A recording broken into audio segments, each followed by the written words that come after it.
Hi there, I'm Marcy. It happened at my sister's birthday. I found out $9,300 was missing from a locked drawer in my room. They didn't deny it. They laughed, said I could afford it. But that wasn't the worst part. Worse was realizing how long they'd been using me, signing my name on loans, stealing money behind my back, while calling it family help.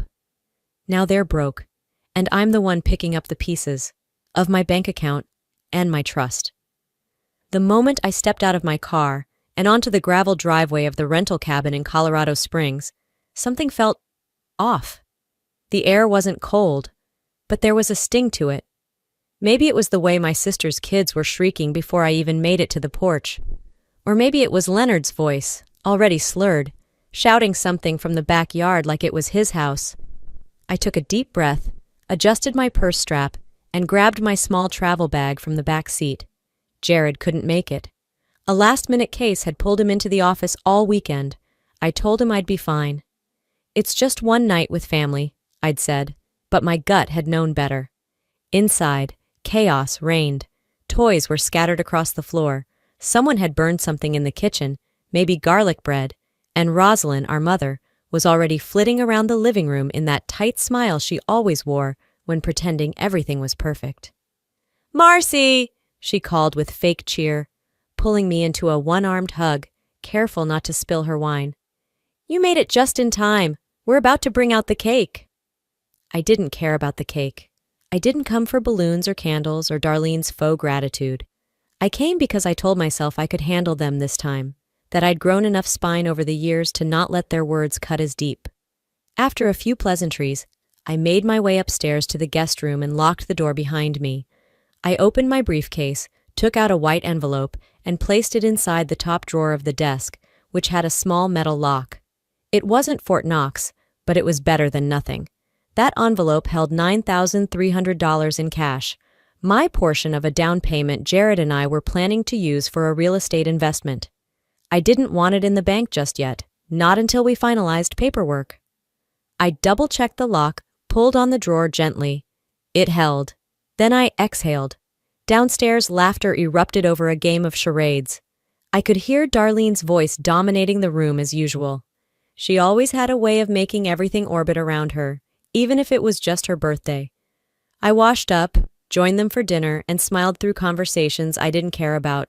We talked about the weather, someone's diet, and how expensive gas was. No one asked how my job was going or how I was feeling lately. That would have been too much like caring. The night wore on. Darlene unwrapped her gifts with performative surprise. Leonard kissed her cheek, handed her an envelope, and whispered loud enough for everyone to hear, "You deserve the world, babe." I kept my mouth shut. When I finally slipped back into the guest room, it was past midnight. I locked the door again, crawled into bed, and tried not to think too hard about how disconnected I felt from everyone in that house. Family was supposed to feel like home. Instead, I felt like a tenant overstaying my welcome. The next morning, I woke up early, habit from work. I stretched, yawned, and reached for my toiletry bag. That's when I noticed something was wrong. The drawer. It was slightly ajar. My heart stalled. I knelt down.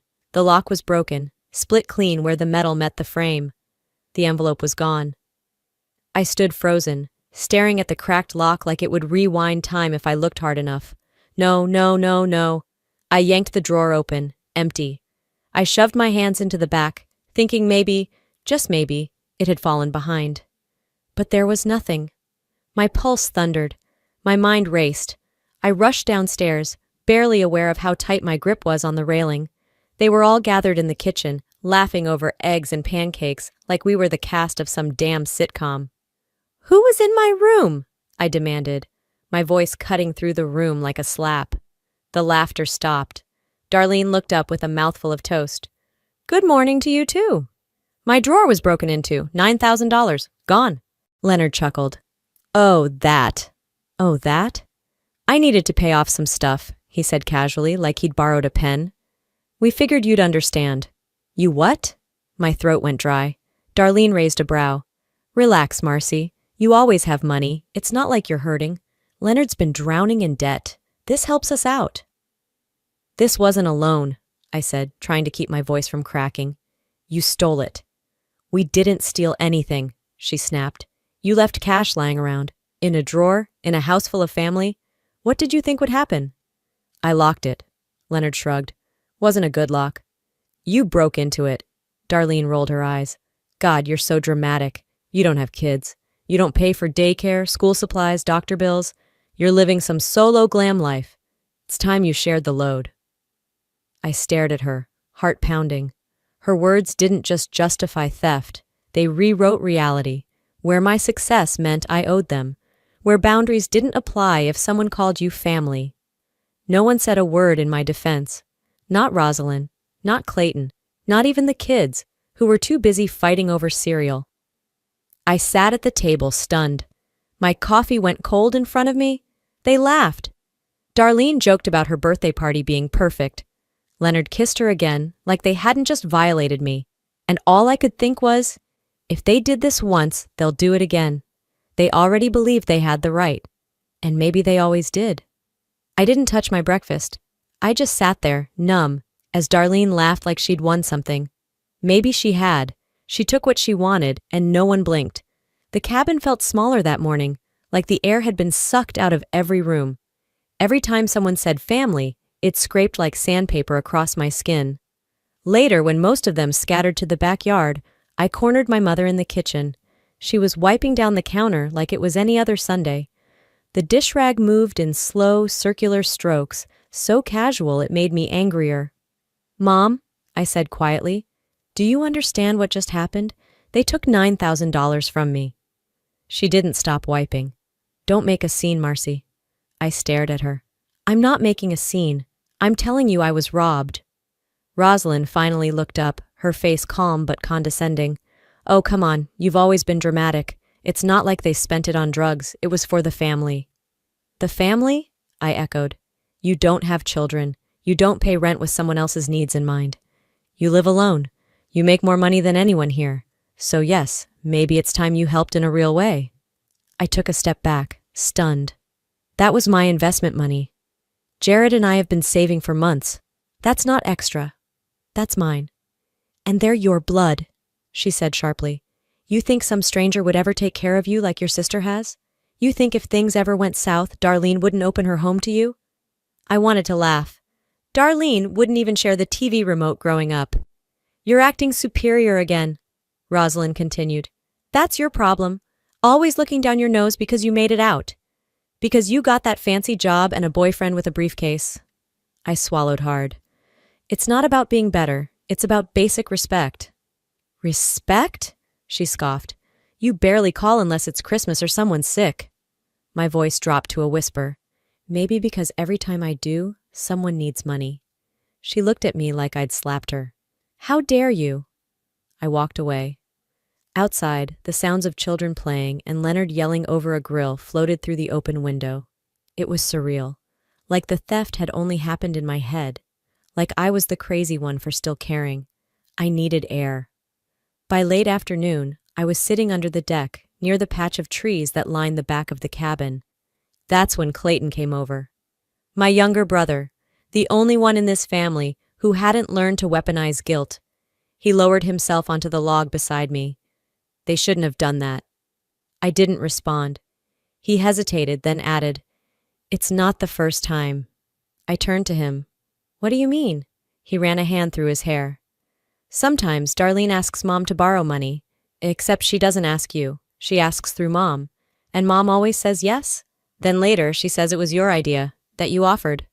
My stomach sank. She did that when you got your first bonus, he added. Remember when you bought the new sofa for Mom's living room? Darlene picked it, and Mom told us you insisted, that you wanted to help because you felt guilty for not visiting more. I remembered that conversation. I'd just gotten promoted. I wanted to give something thoughtful. I hadn't realized I'd just been a convenient bank. How many times? I asked. Clayton shrugged. Enough. I nodded slowly. And no one thought to tell me? Mom said not to stir the pot, said you'd just get mad. I stood up. She was right. That night we sat around the dinner table again. This time no one brought up the stolen money. It was like it had vanished along with my dignity. Darlene was laughing too loud. Leonard was on his third beer. Rosalind talked about church bake sales like she hadn't just defended breaking into my room. At one point, she raised her glass. To strong families, we forgive, we forget, and we keep each other afloat. I looked around. No one met my eyes. I was there, but I wasn't one of them. After dinner, I stepped outside onto the porch. The sun was fading behind the hills, leaving streaks of burnt orange across the sky. I sat down on the steps, my arms wrapped around my knees, the weight of everything pressing in from all sides. But I didn't cry. I didn't scream. I didn't make a scene. I pulled out my phone, opened the Notes app, and typed just one sentence. Just because it's family doesn't mean it's right. Then I locked my screen, slid the phone into my pocket, and stared into the trees. They thought they were teaching me a lesson, but they were the ones about to learn. I didn't sleep that night. After sitting on the porch until my legs went numb from the chill, I returned to the guest room and stared at the ceiling for hours. My body was still, but my mind spun like it was caught in a storm of past conversations, tone-deaf justifications, and quiet moments I'd once brushed off as just how our family is. Sometime near dawn, I closed my eyes, but I didn't drift off. Instead, something long buried cracked open. A memory. I was 17 again, standing in our old kitchen arguing with Rosalind about college. She had her arms crossed, leaning against the fridge like a warden guarding her turf. "You don't need to go out of state," she'd said with finality. "That's just asking for trouble. Girls don't need degrees to matter." I had pleaded. I'd been accepted into a university in Oregon, partial scholarship, great program. It had felt like freedom wrapped in an envelope. "I'm not going to waste money just so you can party and forget where you came from," she snapped. "You'll end up back here anyway, helping me with the others." The others being Darlene, who was already in and out of jobs, and Clayton, still a sophomore in high school. I was the reliable one, the one who picked up extra shifts, the one who filled out FAFSA forms by herself and photocopied textbooks at the library. Eventually, I stayed local. I told my friends it was for the in-state tuition. Truth was, I was guilted into staying, and too tired to fight harder. That morning, as light filtered in through the blinds, I sat up and grabbed my phone. The screen glared back at me like it knew the truth I'd ignored for years. I scrolled through the note I'd typed the night before. Just because it's family doesn't mean it's right. Then I opened another folder, an old one, titled simply, "Owe You." It was where I used to jot down reminders of things I'd agreed to pay for, usually after late-night calls or tearful texts. I hadn't looked at it in years. March 2018, $600 for Darlene's dentist. She said Leonard's check bounced. July 2019, $200 gas money for mom. She said, "God will repay you." December 2020, $1,500, Leonard's car broke down. Darlene said it's either this or he can't work. Each entry read like an invoice I'd never sent. I didn't want reimbursement. I wanted acknowledgement. Even once, a thank you that didn't sound like a sigh.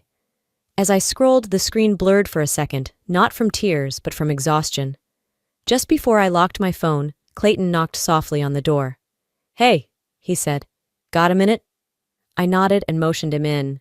He stepped in like a kid again, awkward and unsure. "I've been thinking about what we talked about yesterday," he started, eyes fixed on the rug. "There's something else you should probably know." I waited. "Remember back when I was 21, right before I moved out?" he asked. "Yeah?" "Well, Darlene and Mom, they asked me to co-sign a loan, said it was for Darlene's car insurance or some nonsense. But when I got there, the paperwork had your name on it. I asked why, and Mom said it would have built your credit if I just signed and said it was for you." My breath caught. "You signed it?" He nodded. "I didn't know any better. They told me not to tell you, that it was a surprise help thing. But I always felt weird about it." "You put my name on a payday loan?" I whispered. He winced. "Yeah, I'm sorry, Marcy. I was a dumb kid, and they made it sound harmless. I didn't even see the money, just signed what they handed me." My mouth went dry. That explained the strange bank notices I got back then. I thought it was a clerical error. I spent hours on the phone trying to correct what I thought was some mix-up, but it had been them. Again. I should have said something, he murmured. I didn't want to get between you and Mom. You were already between us, I said, but without venom. They used you. He sank into the chair across from me, ashamed. I never knew how much they took from you. They didn't just take money, I replied. They took choices. That night, when the cabin fell silent again, I stayed up writing. Not work emails, not grocery lists. I opened that old note folder and created a new page. At the top, I wrote, "No more guilt, no more silence, no more pretending this is normal." I listed every incident I could remember, not for revenge, but for clarity. I needed to see the shape of what I'd been trained to accept. As the moonlight spilled across the carpet, I finally felt my heartbeat slow. My hands didn't shake anymore. I wasn't just hurt, I was awake. I spent the morning sitting on the edge of the bed, watching sunbeams creep across the carpet. The stillness wasn't peaceful. It was loaded. Every sound from the hallway made my skin tighten. Every voice outside the window reminded me of what had been taken, and how no one cared. I needed perspective. I needed Jared. I stepped out onto the back deck and dialed him. The signal was spotty, but his voice came through, grounding me like always. "What's wrong?" he asked, instantly picking up the tone in my silence. "I have to tell you something," I said. And then I did. I laid it out, Darlene's theft, Leonard's smugness, Rosalind's manipulation, Clayton's confession, and the loan, my name, my signature. For the first time in days, I heard nothing on the other end. Then Jared's voice dropped low, calm, controlled, but ice cold. "They committed fraud, Marcy." "I know," I said. "No, you need to hear it from me. This isn't just a messed up family moment. This is bank fraud, identity misuse, unauthorized access. You have every right to report it." "But it's my family," I said, more out of reflex than reason. Jared didn't waver. "Exactly. And that's what makes it worse. They knew you'd hesitate, they counted on it." I swallowed hard, feeling shame shift into something firmer. "What do I do?" "You document everything," he said. "Start now. Every screenshot, every transfer, every signature. If anything looks off, flag it. You're not imagining this." I hung up and didn't move for several minutes. My hands weren't shaking. They were steady, like I'd finally picked a direction. Inside, I pulled out my laptop, sat cross-legged on the bed, and logged into my bank portal. I scrolled through transactions, toggled between tabs, checked archived PDFs. My eyes caught a file labeled Authorization Request, August 2022. I clicked it open. The form was filled out in my name, my address, my phone number. The signature at the bottom looked familiar, but something about the slope of the M was wrong. I tilted the screen. I'd signed hundreds of things in my life, but not that. I took a screenshot and texted it to Jared. "Does this look like me?" His response came fast. "Not even close. This is forged. Marcy, that's a felony." That word stuck. Felony. Not mistake. Not misunderstanding. Not even crossed a line. Felony. I kept digging. I found 2 more documents where someone had filled out information in my name. One even had an outdated phone number I hadn't used in years. They weren't even careful. They didn't have to be. They knew I'd never check. But the most sickening thing came from somewhere unexpected, an old group chat buried beneath months of happy birthday gifs and memes. Scrolling through, I found a voice memo. It was dated last year. I nearly skipped it, but curiosity pulled me in. I pressed play.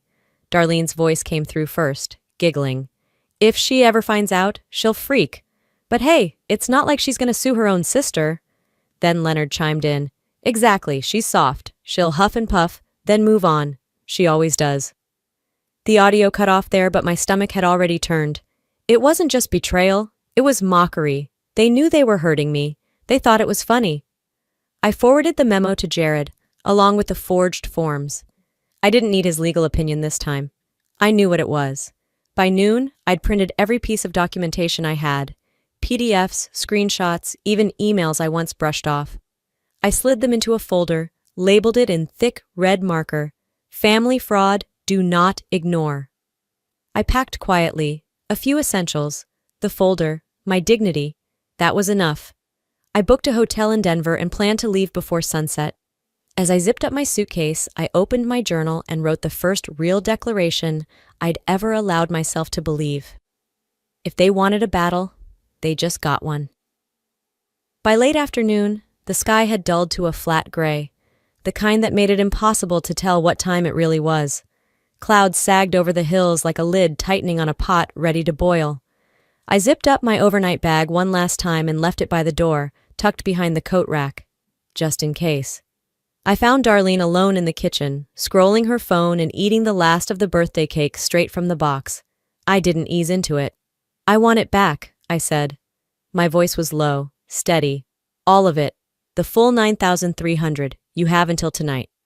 She froze with the fork halfway to her mouth, then smirked. "Is that a threat?" "It's a promise," I replied. Her eyes didn't blink. She shoved the cake into her mouth, chewed deliberately, then sighed dramatically like I was ruining her day. "I don't have it. We needed it, Marcy. Leonard's job's been up and down. The kids—" I raised a hand. "Save it. Either you return the money or I go to the police." Darlene's entire demeanor cracked like cheap porcelain. Her face twisted, and suddenly she was trembling, backing into the counter like I'd pulled a knife. "You'd do that to me? Your own sister? You did this to yourself."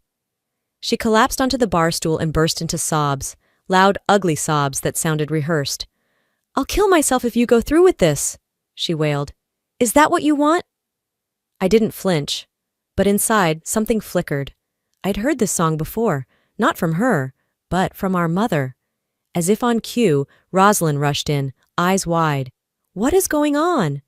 "She's threatening to ruin my life," Darlene screamed. "She wants to send me to jail." Rosalind's hand flew to her chest. "Marcy, look what you're doing to your sister. You know she's fragile." "No," I said flatly. "You know what's fragile? My patience." "You're overreacting. This is family. We help each other. We've always helped each other." "This isn't help. It's theft." Rosalind's voice dropped an octave, turning syrupy and scolding all at once. "You always think you're better than us. Your job, your apartment, your fancy life. I earned those," I snapped, "and you all decided that made me a target." The kitchen fell silent except for Darlene's hiccuped sobs. I stared at both of them, memorizing their faces in that moment, not as loved ones, but as liabilities. "I'm leaving tomorrow. If I don't have the money by the time I walk out that door, the next people you'll hear from will wear badges." I walked out without another word. Later that evening, I stood outside as Leonard grilled burgers in the front yard. A couple neighbors had wandered over, drawn by the smell or the spectacle. I wasn't sure. He was in rare form, laughing too loud and gripping a red Solo cup like it held holy water. "Man, it feels good to finally be caught up," he bragged, flipping a patty with theatrical flair. "Wiped out the credit cards, car payment, even sent a little extra to the electric company. Took some guts, but hey, worth it." One of the neighbors glanced at me. "That true? You helped them out?" I didn't answer, just stared straight ahead. But my jaw clenched, and I felt the heat rising behind my eyes. Not tears, fury. Leonard grinned. "She's shy, but yeah, family steps up, right? We don't all have it easy." Another neighbor raised his beer can. "Lucky man." Lucky. That's what they called it. What they did to me. I went inside and grabbed the folder. I laid everything out on the bed, photos of the drawer, screenshots of the fake signature, the voice memo, even printed texts that looked harmless until you read them in the context of a con. Then I sat down and opened my laptop. Jared's name popped up immediately on the chat app we always used. I typed, "I'm ready." Then I hit send. 15 minutes later, everything had been emailed, subject line bold and simple. "Filing now." I didn't tell anyone else in the house, not about the email, not about the folder, not about the hotel in Denver. They were in the living room again, laughing like nothing had happened. Darlene was on the couch, curled against Leonard like a kitten. Rosalind sat near the fireplace, knitting, humming to herself. I watched them for a full minute before turning toward the stairs. Tomorrow, they'd wake up to find me gone, and with me would go their silence, their leverage, their immunity. Tomorrow, they'd laugh for the last time. Morning light filtered through the blinds of my Denver apartment like a soft warning. This was the beginning of a different kind of war. I poured myself coffee, but I didn't drink it. My appetite was gone. I hadn't slept much after the drive back, but for the first time in weeks, the weight pressing down on my chest felt manageable, controlled, directed. I sat at the kitchen table and opened my laptop again. No distractions, no excuses. It was time to see how far this rabbit hole really went. The bank portal was slow, but I knew exactly what to search for now. Recurring transfers, deposits, any activity involving a secondary account. I filtered for the last 3 years, heart rate climbing as a string of small yet consistent withdrawals appeared. All marked FAM Fund or Care Transfer, all withdrawn from my personal account. I stared at the screen in disbelief. There was no family fund. I'd never authorized a single one of these. The amounts weren't huge individually, $200 here, $350 there, but together, over $12,000, enough to make someone's car payment, or pay off credit card debt, or control someone silently, one small drip at a time. I cross-referenced the routing numbers. They traced back to an account in my mother's name, Rosalind. I took a photo of the transactions and sent them to Jared. He replied within minutes.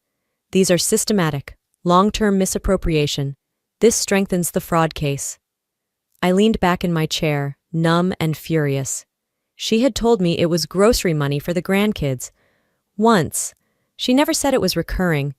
Never said she set up automatic withdrawals using information she clearly never should have had.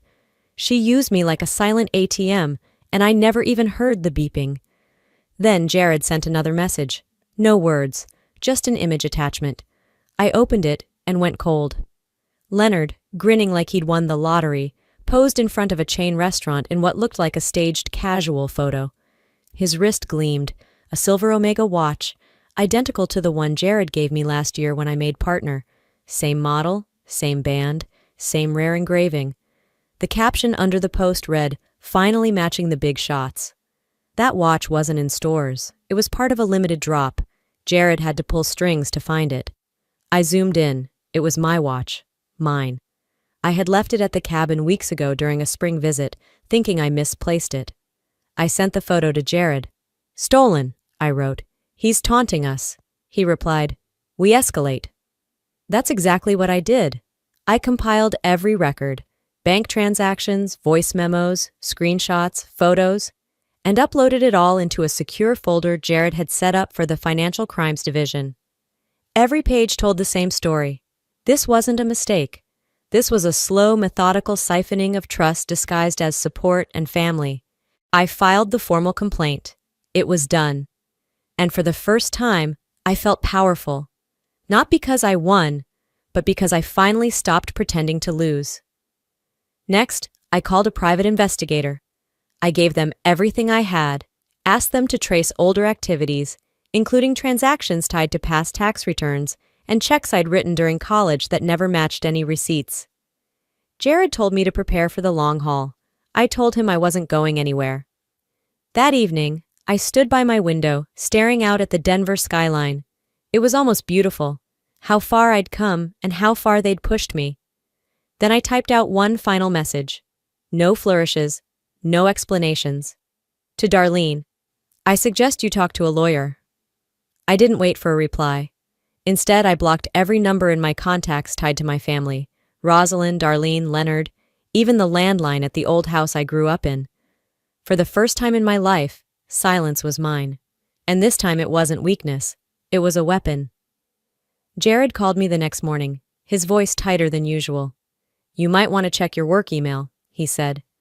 I was still in my pajamas, sipping lukewarm coffee in my Denver apartment, staring blankly out the window at a city that finally felt like mine. I set the mug down and opened my inbox. Right there, under a fake sender name and throwaway email address, was the subject line. Concerned citizen tip. I clicked. The message was short and poison-tipped. Is your company aware you used client funds for personal travel? Funny how fast things unravel. My stomach didn't drop. Not anymore. I was way past being rattled. I took a screenshot, forwarded it to Jared, and muttered to myself, "Nice try." A few minutes later, Jared called again. "I just got one too. from a blocked number. Said if you don't drop the complaint, I shoulda watched what I let slip about your girl. He paused, voice calm but furious. They're bluffing, Marcy. But it's starting. Of course it was. You don't threaten power and expect silence in return.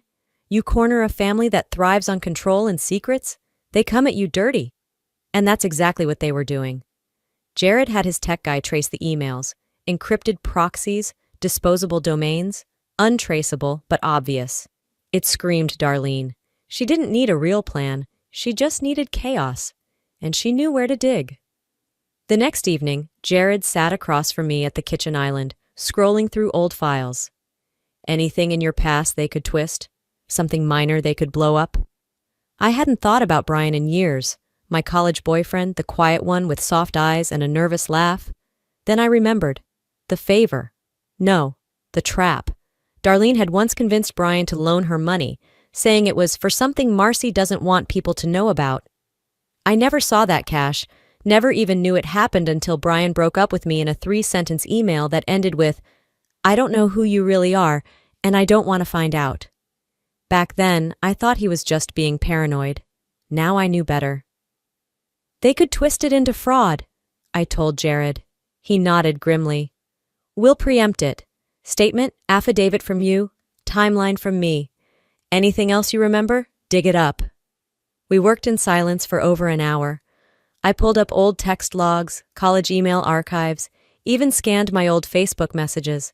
Every breadcrumb I'd once ignored now glowed red in hindsight. This wasn't just family dysfunction. This was war. When we wrapped up for the night, I turned to Jared and said, They're not just trying to discredit me. They're trying to destroy my name before the court can even say it. He looked at me, dead serious. Then we beat them to it. The next morning we compiled everything, the threats, the fake accusations, the manipulation with Brian. Jared packaged it and sent it to the legal team. He also included a request to expedite the hearing date, citing ongoing harassment. I sat down and typed a brief memo for my HR department, just in case the poison email ever resurfaced there. I added it to a growing file labeled Retaliation, printed a hard copy and locked it in my drawer. Around noon, I got a text. Clayton. Just a name on my screen, pulsing like a bad omen. They want to talk, it read. Mom says she has something to say. One last meeting, just you and her. No drama. I stared at it for a full minute before replying. Tell her I'll see her, in court. Then I deleted the thread. There was no more room for emotional bargaining. No more meetings dressed up as family reconciliations. No more pretending that this was anything other than what it was. A strategic smear campaign led by people who once claimed to love me. But they made one mistake. They assumed I'd keep quiet. They forgot what it looks like when the person they tried to break finally stops flinching. They forgot silence can scream. The morning of the hearing, Denver felt colder than usual. The sun was out, but its light didn't carry warmth, only clarity. Jared parked the car outside the courthouse, glanced over at me, and asked, You good? I nodded. I'm not afraid of them anymore. We walked in together, flanked by my attorney and a paralegal. My heels clicked sharp against the polished floors as we passed through security and into the courtroom. Inside, it was already buzzing. Low murmurs, the rustle of papers, the clink of belts and phones being dropped into trays. Then I saw them. Rosalind sat stiffly, hands folded in her lap like she was posing for a church portrait. Her eyes met mine just long enough to shoot a glance of disdain. Leonard leaned back in his seat like he was at a barbecue. And Darlene? She didn't even look up. She was chewing gum like this was just another dentist appointment. But it was Clayton who held my attention. He stood near the bench, pale and fidgety, fingers pulling at the sleeve of his blazer. I hadn't seen him in person since the cabin, and he looked like he hadn't slept. Our eyes locked briefly. No smile. Just a subtle nod. That was enough. The bailiff called the room to order. Then it began. The judge looked over his glasses and said, Let's proceed with witness testimony. Mr. Clayton Reynolds, you may take the stand. My brother stood slowly, cleared his throat, and walked forward. He didn't look at our mother. He didn't glance at Darlene. His voice trembled at first, but gained strength with each word. I'm Clayton Reynolds, And yes, I can confirm that I knew about the money. I didn't understand all of it, but I knew it wasn't hers. He paused, looked at the judge, then at me. And I knew my sister, Marcy, didn't agree to it. He went on, testifying about the payday loan forged in my name, the way Rosalind and Darlene pushed him into signing things when he was barely 21, how they told him I was too uptight, and that it was all family anyway. When he spoke those words aloud, they sounded like acid. I didn't say anything because I was scared, but that doesn't make it right. It never did. There was a stillness in the room. Not a single cough, no chair creak, just that raw silence that follows truth laid bare. When he stepped down, he didn't return to Rosalind's side. He sat behind me. The prosecution then took over. They displayed evidence on a projector, scans of forged authorizations, text message logs, wire transfers to hidden bank accounts under the label Household Emergency. Then they dropped the real bombshell. An account registered under Rosalind's name. Years of deposits, all tied back to checks written by me for family groceries, school supplies, rent help. Except they were never used for those things. The fund was hers, quiet, untouched. Rosalind stood up before her attorney could even object. I didn't steal anything. I was holding it for family, for emergencies. The judge didn't flinch. Did your daughter authorize the transfers? She never said not to. That's not authorization, ma'am. Rosalind faltered. And I saw something I hadn't seen in her since I was a child. Fear. The judge glanced at the evidence list, then at my file. This court finds sufficient probable cause to proceed with prosecution. Formal charges will be reviewed and delivered within the next 7 business days. And that was it. Gavel down. Hearing adjourned. Outside, I stood on the steps of the courthouse, the sun now burning through the clouds above me. I inhaled slowly, deeply, not because I was free, but because I was seen. Jared stepped beside me, slid his sunglasses on. They didn't expect you to make it this far. No, I said. They expected I'd stay quiet. Again. We didn't speak after that.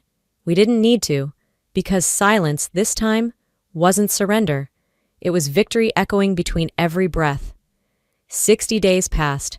2 months of statements, reports, follow-ups, emails, subpoenas, and updates. It wasn't dramatic. It wasn't even loud.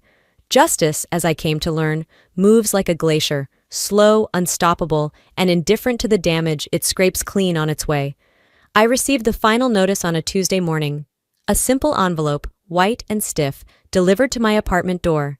Inside, the formal judgment. Darlene and Leonard were found guilty of financial misrepresentation and conspiracy to commit fraud. Their sentence? 2 years suspended. No jail, but restitution ordered in full, and a permanent note on their record. They were to repay the $9,300 plus court costs in monthly installments under supervision. Rosalind? No criminal charges. Technicalities, the way the account was set up, the statute limitations, the passive role she played on paper. But I did sue her civilly. The judgment forced her to surrender the hidden fund, every last cent. Within a week, their assets were frozen. Their church friends stopped calling. Leonard lost a client he'd been working with for years. Darlene tried to post online about family betrayal, but the comments weren't what she expected. They did what to their own sister? Glad she took them to court. No one bought their version anymore. That, more than anything, was the justice I needed. Not handcuffs, accountability. I sat on the couch that night, a cup of tea in my hand, the court envelope sitting unopened now that I'd read it twice. My laptop pinged. New email, subject line, thank you. I clicked.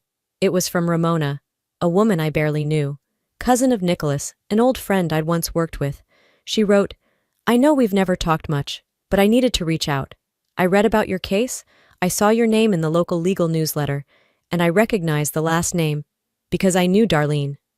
Years ago, she borrowed money from my ex, told him it was for your cancer treatment. You were never sick, were you? I stared at the screen. No, I wasn't. Ramona continued. He dumped me because I warned him she was lying. Said I didn't care enough about your family. He thought I was cold. Turns out, I was just right. You didn't just win a case, Marcy. You changed the way I see boundaries. You made me realize that walking away isn't cruel, it's how we survive. You reminded me that silence isn't peace, it's just postponed pain. Thank you.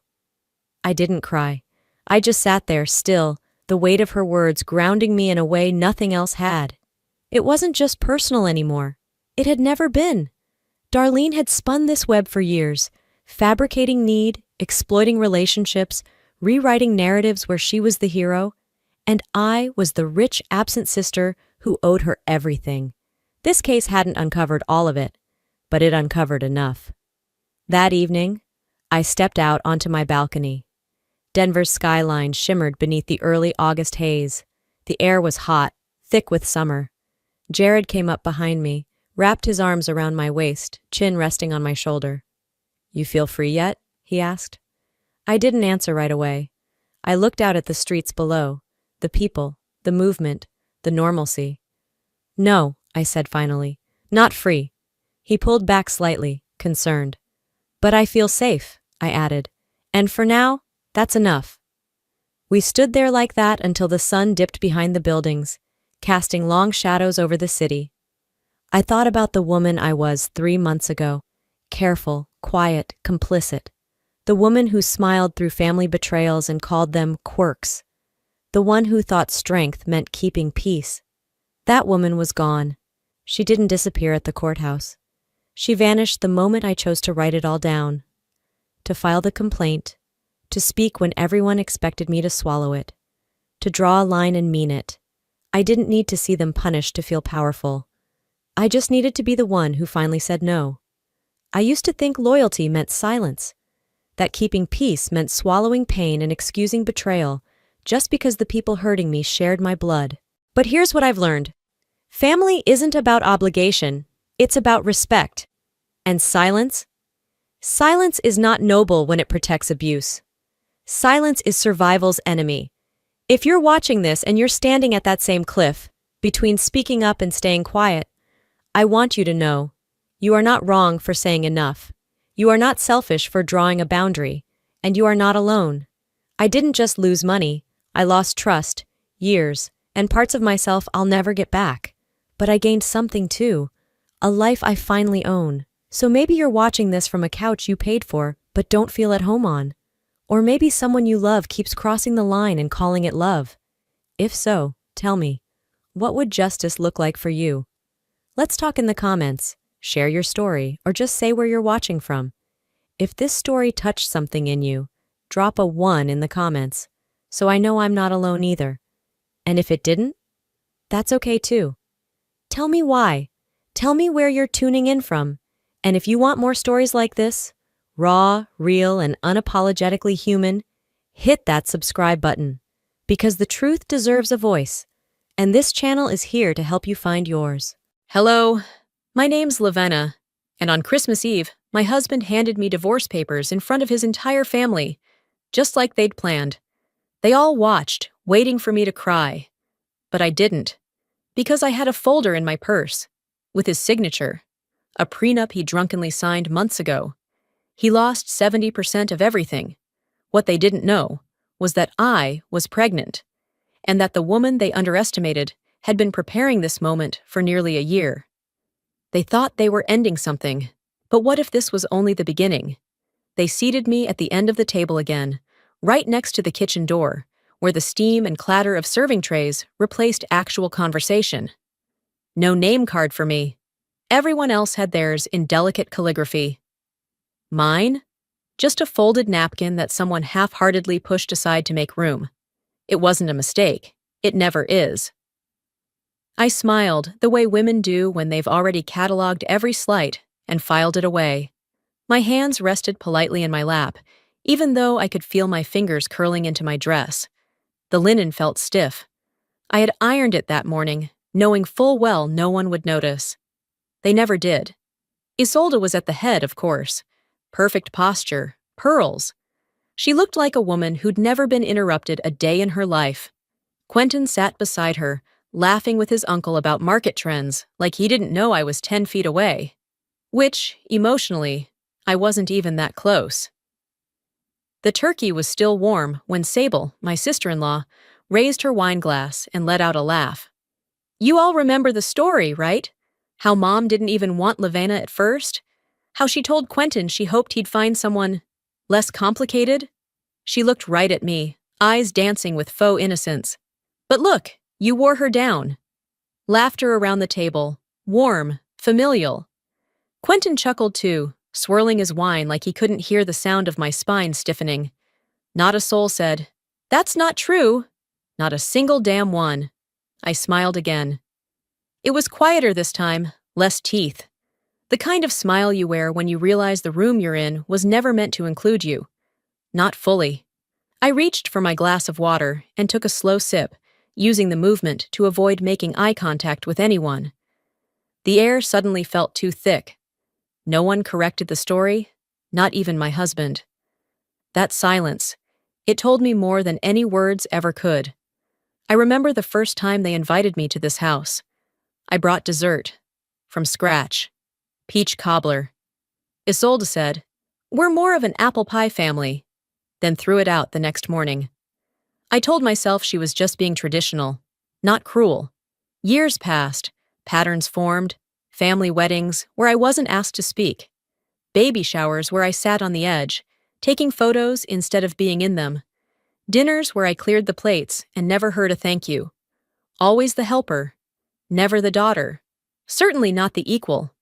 I used to think endurance was strength, that if I stayed quiet long enough, they'd let me in.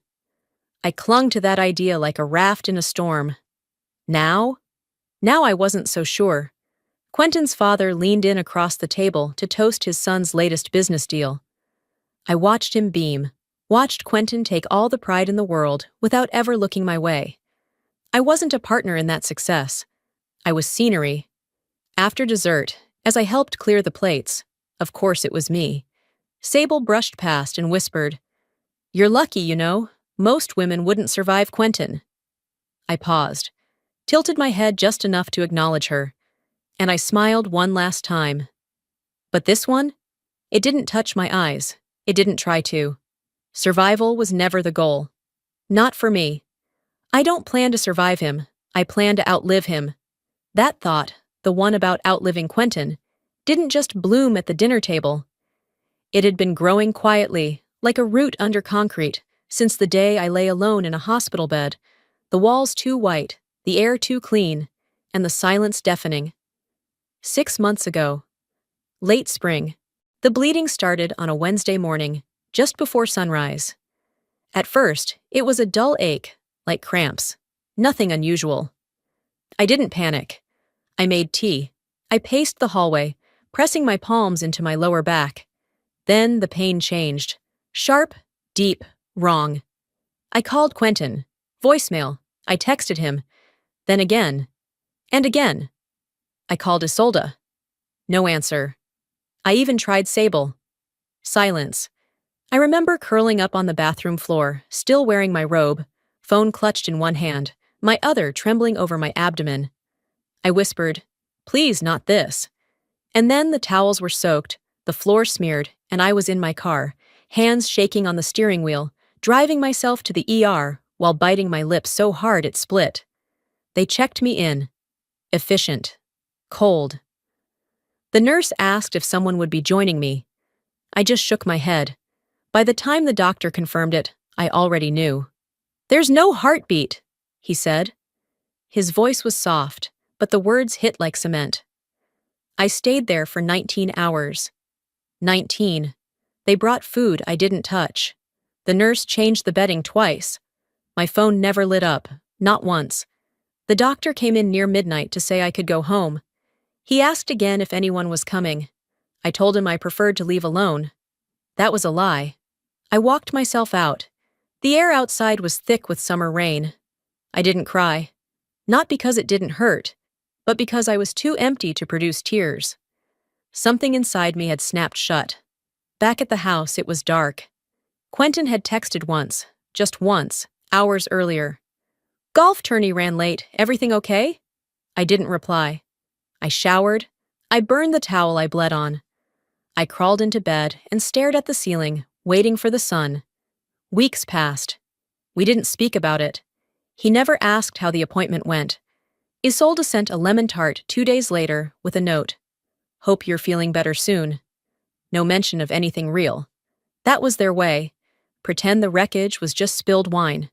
The only acknowledgement I ever gave the loss came in the form of ink. That night, I pulled out my journal. A plain black notebook. No quotes on the cover. Just pages waiting to hold what no one else would. I flipped to a fresh page, wrote the date, drew 2 symbols. An X, for what was gone. A small padlock, for what I wouldn't forget. That was the night I stopped waiting to be saved. I started mapping exits instead. Sometime in early December, I climbed into Quentin's SUV to grab a few of my documents from the glove box. While rifling through, I spotted something in the back seat. A gold-wrapped box. Square. Still perfect. I knew immediately what it was. The Christmas gift I gave Sable last year. A monogrammed leather organizer I'd had personalized, still sealed. I didn't get angry. I didn't cry. I placed it back where it had been, like a museum piece on a shelf labeled Unopened Love. Back in the house, I made tea and sat in silence. No TV, no music. Just me and the quiet. I reached for my phone. There was a voicemail from Maris, my sister. We hadn't spoken in months. "Call me when you're ready," she said. "I'm not like them." I didn't delete it. Didn't return the call either. But I saved the message. Maybe I wasn't ready to hear it. But I was done being available to the people who only noticed I was missing when it was convenient to blame me for leaving. The phone sat beside my tea, screen dark again. I didn't press play on Maris's message. I didn't need to. Her voice had already threaded itself into the darker corners of my mind, curled up next to all the other things I wasn't ready to deal with, but couldn't quite abandon either. The kind of things you don't bury, just store. I sat there a while longer, watching steam rise in lazy spirals from my mug, trying to feel something sharp, shock, anger, grief. But everything was muted. I was underwater. I was floating. The next morning, I opened the shared laptop, Quentin's laptop, the one he swore he only used for his fantasy football leagues and managing our taxes, an ironic mix of escapism and obligation. I told myself I wasn't snooping. Not really. I needed a copy of the hospital invoice from my last ER visit. Insurance was asking questions. That was the official reason. But I lingered. The screen lit up. Messages synced automatically from his phone to the desktop. I hadn't even realized it did that. Maybe he didn't either. Or maybe he did. Maybe he wanted me to find it. One message blinked, a text thread. Him to Nate. "She'll cry, just watch. It'll be the perfect scene." My hands didn't tremble. My heart didn't lurch. There was no cinematic gasp or shattering sound effect. My stomach didn't flip. It calcified, hardened into something cold and compact, something that wasn't going to pass anytime soon. For a half second, I gave myself the grace of doubt. Maybe he meant something else.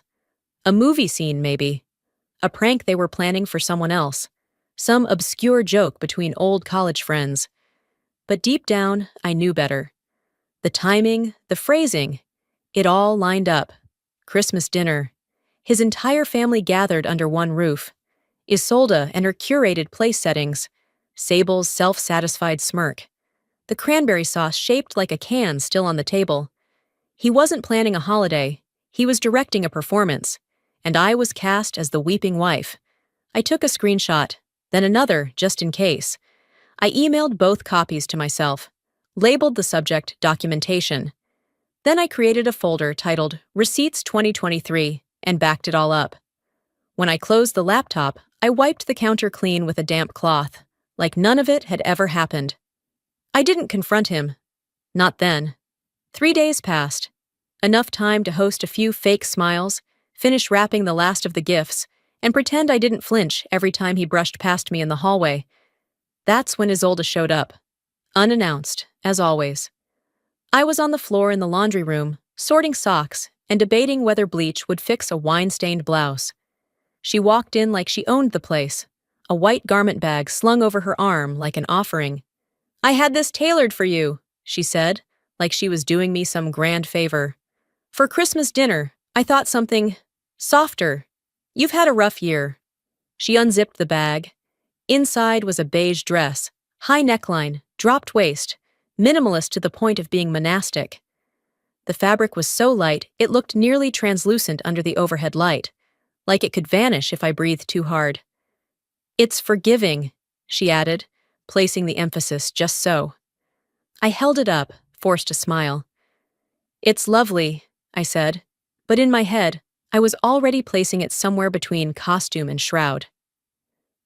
That night, I didn't try it on. I hung it at the edge of my closet like an artifact waiting to be interpreted. Then I sat down in front of the mirror, brushing my hair back and studying the woman who looked back at me. Pale, controlled, efficiently invisible. A few days later, I caught a conversation while passing the dining room. Quentin was seated with Isolde and Sable. A printed guest list fanned out on the table between them like blueprints. "She'll be stunned," he said, "but she won't fight. She's grateful just to be here." Laughter followed, light, effortless, certain. He saw me walk by. He didn't stop. That was when something inside me, something quiet and long dormant, sat up. I stood in the hallway mirror for longer than I ever had before, studying every detail, the soft blouse, the neutral tones, the way I'd trained myself to nod slightly, tuck my chin just enough, adjust my posture so I never took up too much space. Appeasement by design.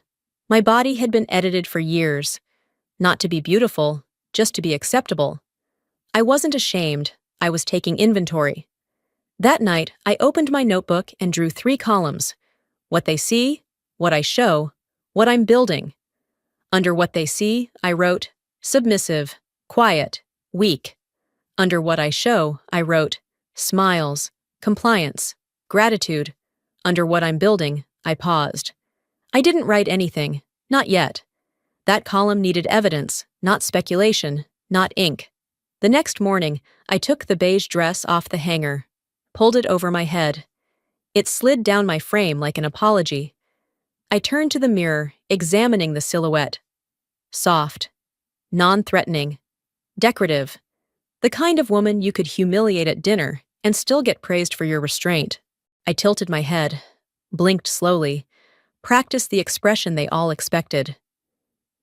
"They think I'll cry," I whispered to my reflection. "They think I'll crumble." But they didn't know. I'd stopped waiting to be rescued a long time ago, and I wasn't the one walking into a scene. I was the one writing it. I didn't need to slam a door or tear up a dress to know a shift had started. The silence had become less like surrender and more like strategy. A quiet before the storm. Mine, not theirs. Late Thursday afternoon, I was in the home office sorting through a clutter of tax folders. Quentin had asked me to tidy things up for the accountant. I didn't argue. I nodded, opened the drawer, and started flipping through files. Paperwork had become my armor. Numbers didn't lie, even when people did. That's when I saw the tab. Post-division planning. The manila folder was pristine. Inside, balance sheets, property reallocation, and account transition notes. None of them had my name on them, not once. Every form said, Primary, Quentin Harper. Every field under secondary was left blank. And then an email printout was clipped to the back. From Quentin, subject, strategy in case she pushes, sent to Isolde, body. A clean detachment before she suspects. She won't fight, she never has. I read it twice. Not because I didn't understand it the first time, but because my hands wouldn't stop shaking. They were untying me from the picture quietly, methodically. No raised voices. No late-night ultimatums. Just deletion by omission. No signature. No confrontation. Just erasure. The next morning, I had a prenatal appointment at the clinic downtown. The nurse was young, maybe in her 20s, and cheerful in that way that feels rehearsed. She asked me to confirm my emergency contact. It says Isolde Harper, she said, tapping her tablet. My stomach turned, but my face didn't. It should be my sister Maris, I said. She frowned. We had a patient update form submitted, a few weeks ago, signed by your husband. I smiled. Let's fix that. After the checkup, I didn't drive home. I sat in the car for a while, then walked into the administrative office, filled out every form myself, submitted a notarized letter, and added two-step authorization to my file. Control wasn't something I'd ever had in that house. But this was my body, my child, my name, and I was reclaiming them piece by piece. By the time I got back home, the air had changed. Maybe just for me, but it was enough. I stood in the hallway and looked at the mantel above the fireplace. The family photo from last Christmas still hung there. Everyone smiling, my image blurred, slightly off-center, like I'd moved at the last second. They never replaced it. No one mentioned it. They probably didn't even notice. But I did. And it stayed with me as I walked to the living room, opened my laptop, and deleted the shared calendar I had once used to track birthdays, anniversaries, family dinners, the things they all claimed I forgot. I signed up for a P.O. box that evening, printed a new copy of all my medical records, and backed them up to a private cloud. One folder labeled, Leaving. That night, I stared at my phone. Maris. I hadn't replied in weeks. I typed out a text. I think it's time, then paused, deleted it, typed again. Are you free next Tuesday? I sent it. As I set the phone down, I whispered to myself, they think they've deleted me, but I've been copying everything. The text was sent, and for the first time in weeks, I didn't stare at the screen waiting for a reply. I set the phone face down on the coffee table, lit the lamp beside the couch, and pulled the throw blanket over my legs. There was nothing remarkable about that night, except the stillness, the kind of stillness that follows clarity. Later, when the house had settled and Quentin's car pulled into the driveway, I walked into the guest bedroom, opened the closet, and found the small lavender candle tucked inside an old shoebox. He hated that scent, said it made the house smell like a grandma's parlor. I never argued, I just stopped lighting it until that night, until I sat on the floor, legs crossed like a child in story time, and lit the candle with the same lighter he kept hidden behind his bourbon. The flame flickered. I whispered, not to the candle, but to something in me I'd been ignoring for months. If this stays lit until morning, I'll keep the baby. Then I leaned back against the wall and let the quiet press in. It did stay lit. By dawn, my eyes burned. But I wasn't tired. I wasn't anything except resolved. I opened my notebook, flipped to the back, and wrote one word: stay. The following evening, Quentin invited me to his company's holiday gala.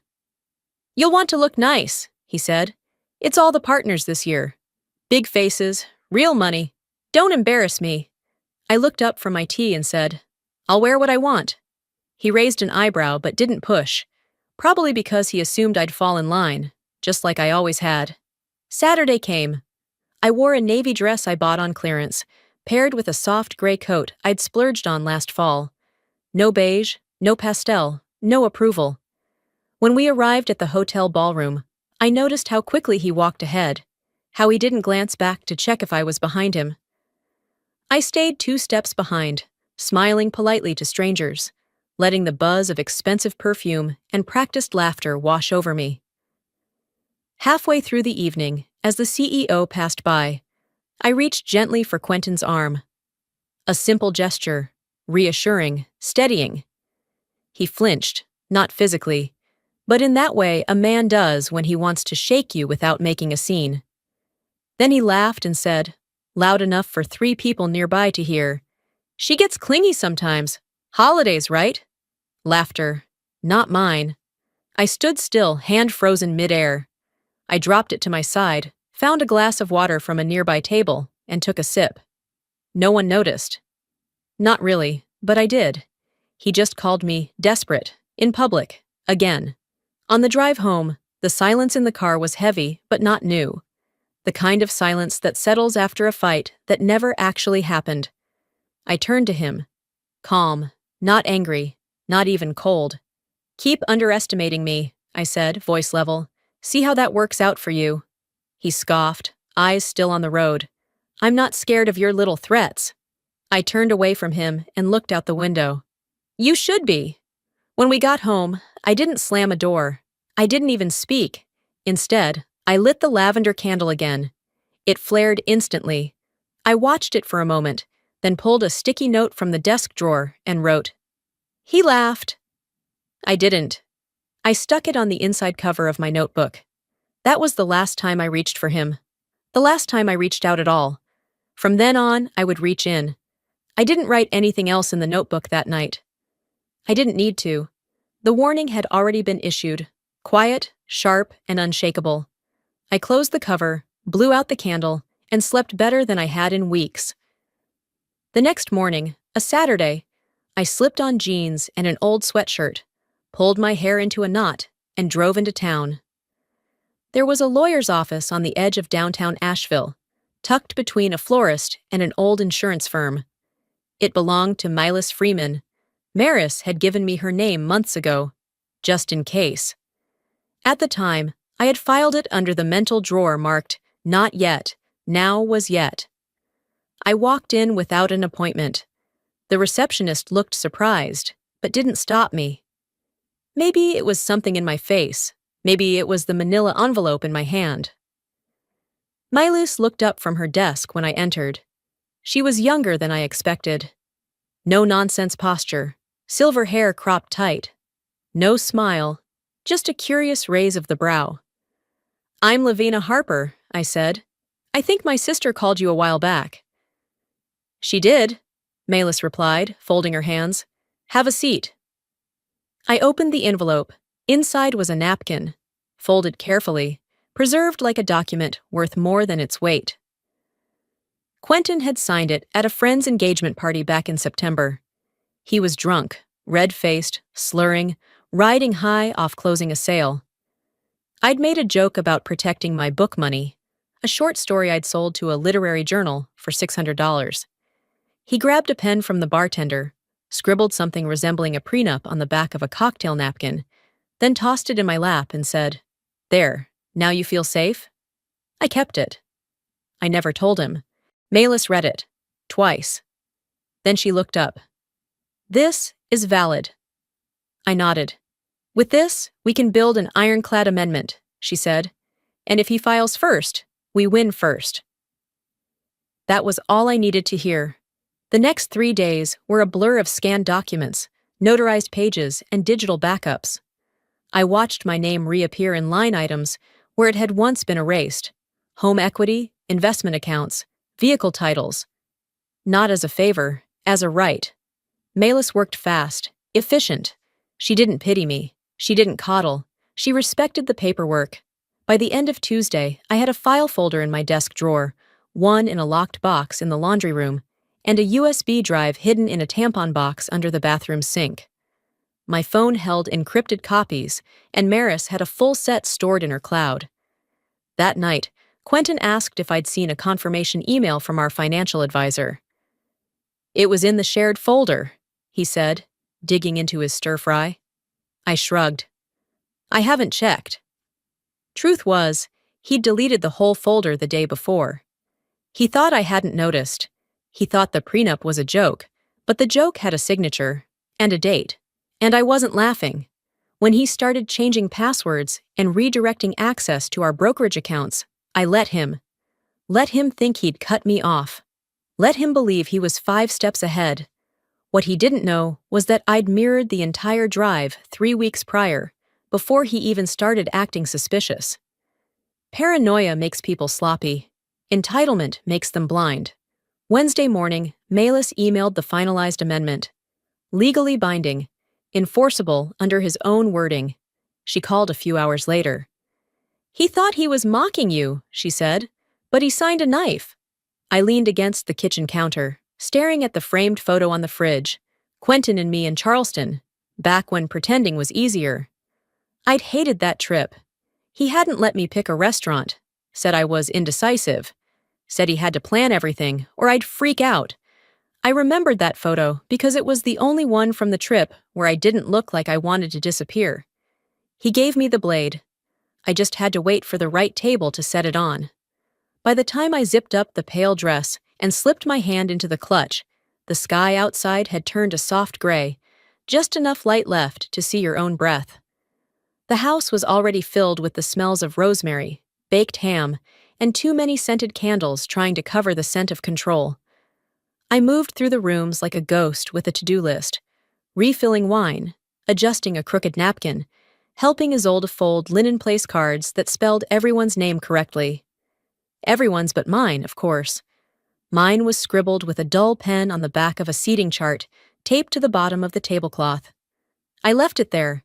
They thought I didn't notice, but I always noticed. The house looked like something out of a home magazine. Pine garlands strung across the staircase, gold ribbon wrapped around every door handle, a roaring fireplace flickering under the mantel where our blurred family photo still hung. I carried the final platter of appetizers to the long dining table and set it down beside the crystal salad bowl. 17 seats, 17 name cards. One empty space they hoped would swallow me whole. The buzz of conversation was low but constant. Quentin's voice carried above the rest. Loud, confident, as always. Sable giggled too hard at something he said. Isolde stood by the drinks cart, nodding at every guest like she was hosting the White House holiday dinner. I wasn't a guest. I wasn't a wife. I was the anticipation of failure. They dressed me for a funeral and forgot I was the one with the eulogy. Idalia moved quietly beside me.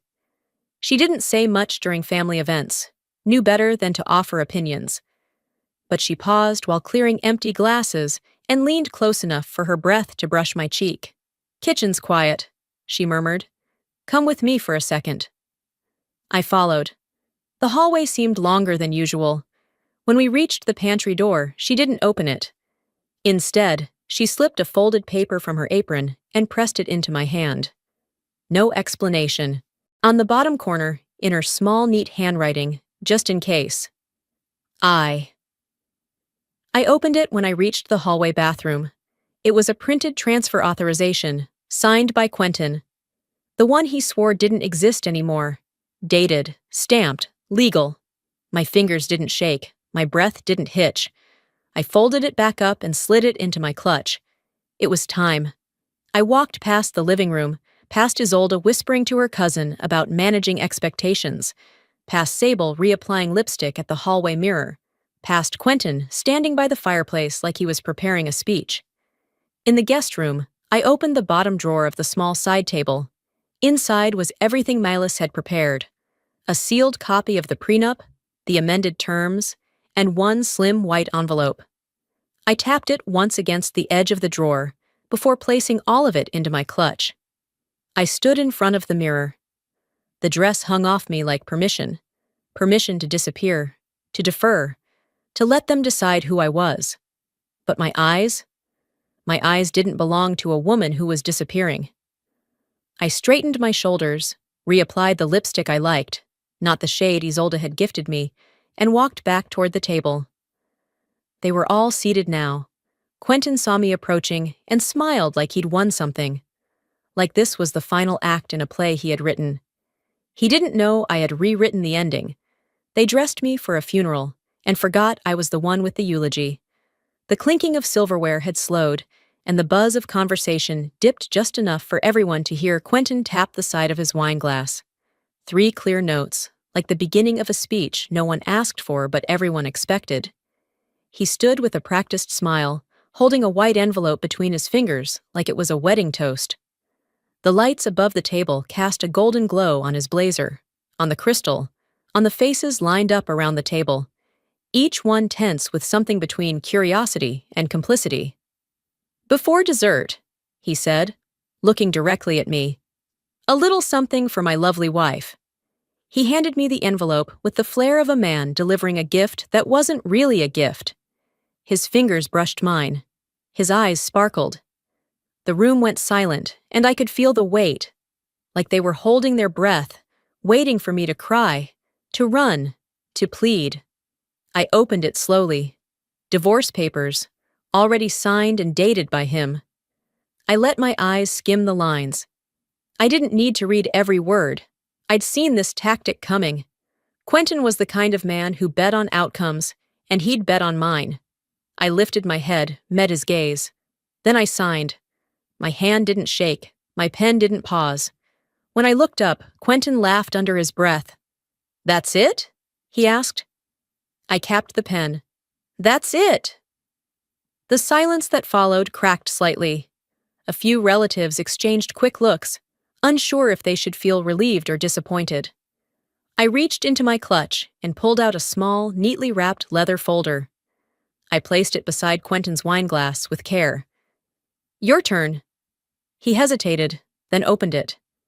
For a man so composed, he unraveled fast. It was the prenup, updated, notarized, legally airtight. The very napkin he'd once drunkenly signed had bloomed into an amendment that transferred 70% of our shared assets to me. His handwriting was on every clause. His ignorance made it binding. Milas had ensured there wasn't a single loophole he could slide through. I watched him flip through the pages, his face losing color with every line. From across the table, someone whispered, "Wait, is that real?" Sable's fork hit her plate with a clink. Isolde's lips pressed into a tight line, her hand clutching her napkin like it might stop the bleeding. Quentin looked up, his voice dry. "You tricked me." I tilted my head. "No. You handed me the pen." I reached into the clutch again and pulled out a smaller envelope, one he hadn't seen. I placed it gently beside the folder. "And this," I said, "is for everyone else." He opened it, slid out a black and white image. A sonogram. 8 weeks, I said, my voice low but steady. "You didn't just lose your wife tonight. You lost your child, and 70% of everything else." He didn't speak, couldn't. His jaw tightened. His hands trembled, barely holding the photo. Around the table, no one said a word. The candles flickered, suddenly too loud in the quiet. I looked at Isolde, who had gone pale, then at Sable, who was now staring down at her untouched wine. No one moved to comfort him. No one reached for me. And that was fine. I didn't need them. Later that night, after the guests had awkwardly shuffled out and Quentin locked himself in the downstairs study, I stood in the hallway near the fireplace. The family portrait still hung there. The one where I was half cut from the frame, like I'd leaned too far out, or someone had cropped it that way on purpose. I took it down. In its place, I hung a new frame, a photo of the sonogram, centered perfectly. Beneath it, a brass plate I'd had made the week before. One word, engraved with quiet certainty. Visible. I didn't burn the house down. I just took away the mask and let the wind do the rest. By morning, the garlands were still strung neatly along the banister. The porch lights blinked softly in the gray light, like they hadn't heard the news. The kitchen smelled faintly of pine and cinnamon. Everything looked the same. Nothing was. Quentin was gone. Not in theory. Not just angry or sleeping it off. Truly gone. His keys no longer hung on the small iron hook beside the door. The one we'd always joked was too cottagecore for a house like this. The hall closet, once packed with coats and scarves, and the faint smell of his cologne, now held only my things. Jackets still zipped, hangers politely spaced. The guest room door was ajar, loose at the hinge, swinging slightly from the draft. Hours earlier, he'd slammed it shut with enough force to rattle the frame. Now it just hung there, like an apology. There was no note, no dramatic final word or flurry of accusations. Just absence, clean and complete. I padded barefoot into the kitchen, the tile floor cool against my heels. The stillness didn't feel ominous the way it once had. It felt earned. I filled the kettle, measured out the grounds, waited for the first sigh of boiling water. For the first time in months, I didn't brace when the cabinet door creaked. I didn't pause to listen for footsteps, for the rustle of Quentin moving behind me, for the sharp clearing of his throat to mark his disapproval. He was gone. I poured the coffee, stirred in cream. leaned back against the counter, and took a long sip. I didn't feel triumphant. There was no cinematic swell of music, no sense of winning. I hadn't destroyed him. I hadn't screamed. I hadn't clawed or cursed.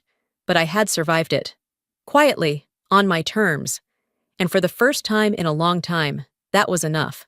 Around mid-morning, my phone buzzed. Maris. Her voice greeted me without preamble. I saw Mom's face, she said, when you handed her those papers. She didn't even blink at first, just stared like someone had pulled the floor out from under her. I haven't seen her speechless since 2004. I didn't answer, just let the silence hum between us as I sipped my coffee, the corner of my mouth tugging up into a crooked smile. She messaged me after the party, Maris continued, said you were disrespectful. I told her maybe she should have paid attention to you before you became a legal document. This time I chuckled. Not bitter, not spiteful, just tired. Tired in the way that comes after holding your breath too long, but also lighter, like something had finally unlatched. By noon, a package arrived at the door. No knock, no signature required. Just a plain cardboard box with my name on it, addressed in Isolde's narrow handwriting. Inside, my old sweaters, still faintly smelling of clove. A stack of cookbooks I'd left in the kitchen. A half-used candle. And a sticky note slapped to the inner lid. No hard feelings. I tossed the box in the recycling bin without opening the books. Later that week, I went in for my routine OB checkup, a small act that had begun to feel monumental. The nurse greeted me with a gentle smile and handed me a folded printout of updated medical records. Would you like to hear the heartbeat today? She asked. I nodded, wordlessly. Lay back, breathe deep. The sound came softly, steadily, like someone knocking from the inside. A reminder, a signal, a small but persistent echo of hope. I didn't cry. I just closed my eyes and breathed it in, like it was the first clean air I'd had in months, maybe years. Back at home, I began repainting the guest room. I chose a soft sage green, something that felt alive but grounded. The same walls that once felt like borrowed space now belonged to me. I opened the windows wide and let the mountain air sweep through the room. In that light, even the floor seemed to exhale. Above the spot where the crib would go, I hung a small square frame. Inside, a print in simple script. You are wanted. It was a phrase I hadn't believed for a long time. Not fully. But now I needed to believe it. For them. And for me. The following week, I updated my will, set new emergency contacts. Bookmarking freelance jobs on my laptop became a daily ritual. Small steps, each one carving out a bit more room for myself. The bills still came, of course. The silence still echoed down the hallways.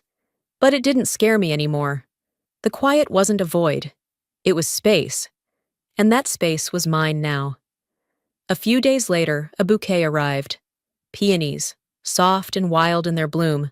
No sender, no message, just a small white card nestled among the stems. Took me too long to see it. I'm sorry. Could have been from Quentin. Could have been from Sable. Could have been from someone I hadn't thought about in years. But I didn't waste time speculating. I placed them on the kitchen table, admired the color, let the gesture stand without dissecting it. An apology doesn't always need acceptance. Sometimes it just needs to exist. And that's enough. That night, I stood in the nursery. The room glowed soft from a lamp in the corner. One wall now held 3 frames. The first, a photo of Maurice and me at 12. Muddy, laughing, triumphant, after conquering a creek bank behind our childhood home. The second, a sonogram image, fuzzy and gray, and impossibly profound. The third frame hung empty, intentionally so. Not because I lacked a photo, but because it wasn't meant for a picture. It was meant for whatever came next. A placeholder for the future, for the version of me I hadn't fully met yet. A reminder that not every part of healing has to be filled in right away. Some wounds don't close. They stretch. They warp. They leave space. And in that space, something new can grow. And I'm still here. Still standing. Still mine. Hi, my name's Leora.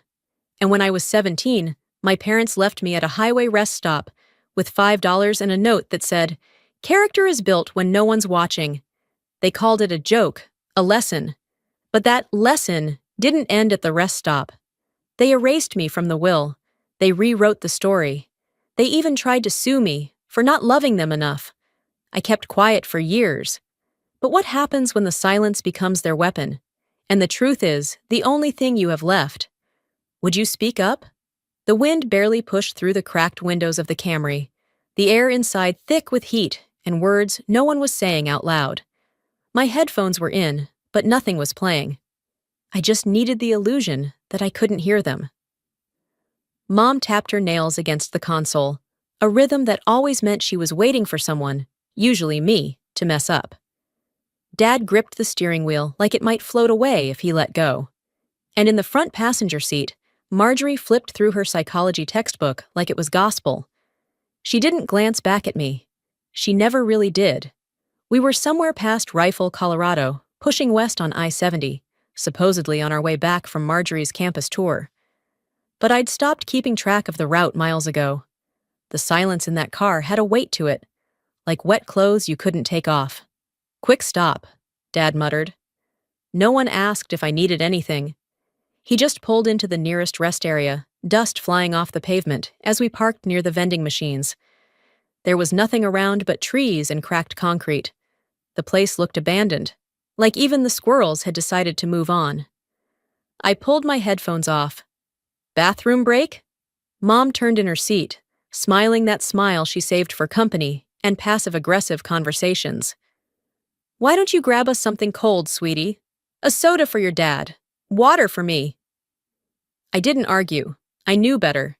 The minute you questioned anything in that car, the tone changed. It always started with disappointment, then spiraled into guilt. So I stepped out into the heat, grabbed my wallet from my hoodie pocket, and walked to the machines. The sun was brutal. My shoes stuck slightly to the asphalt with each step. I shoved a crumpled 5 into the slot, punched in the codes, and waited while the machine groaned like it was doing me a personal favor. The soda dropped with a clunk. The water, slower.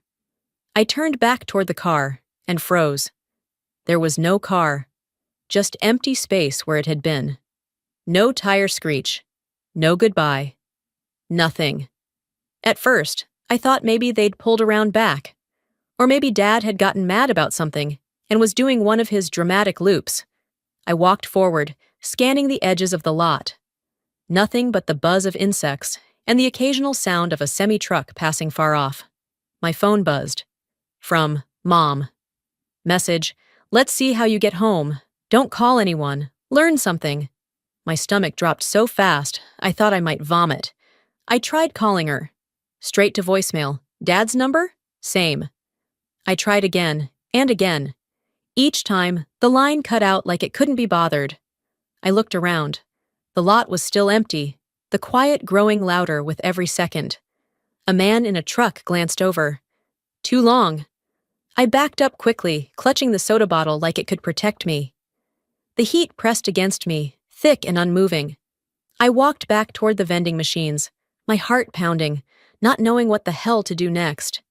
And then I saw it, taped to the side of the soda machine. A yellow post-it, slightly curled from the sun. $5. Don't waste it.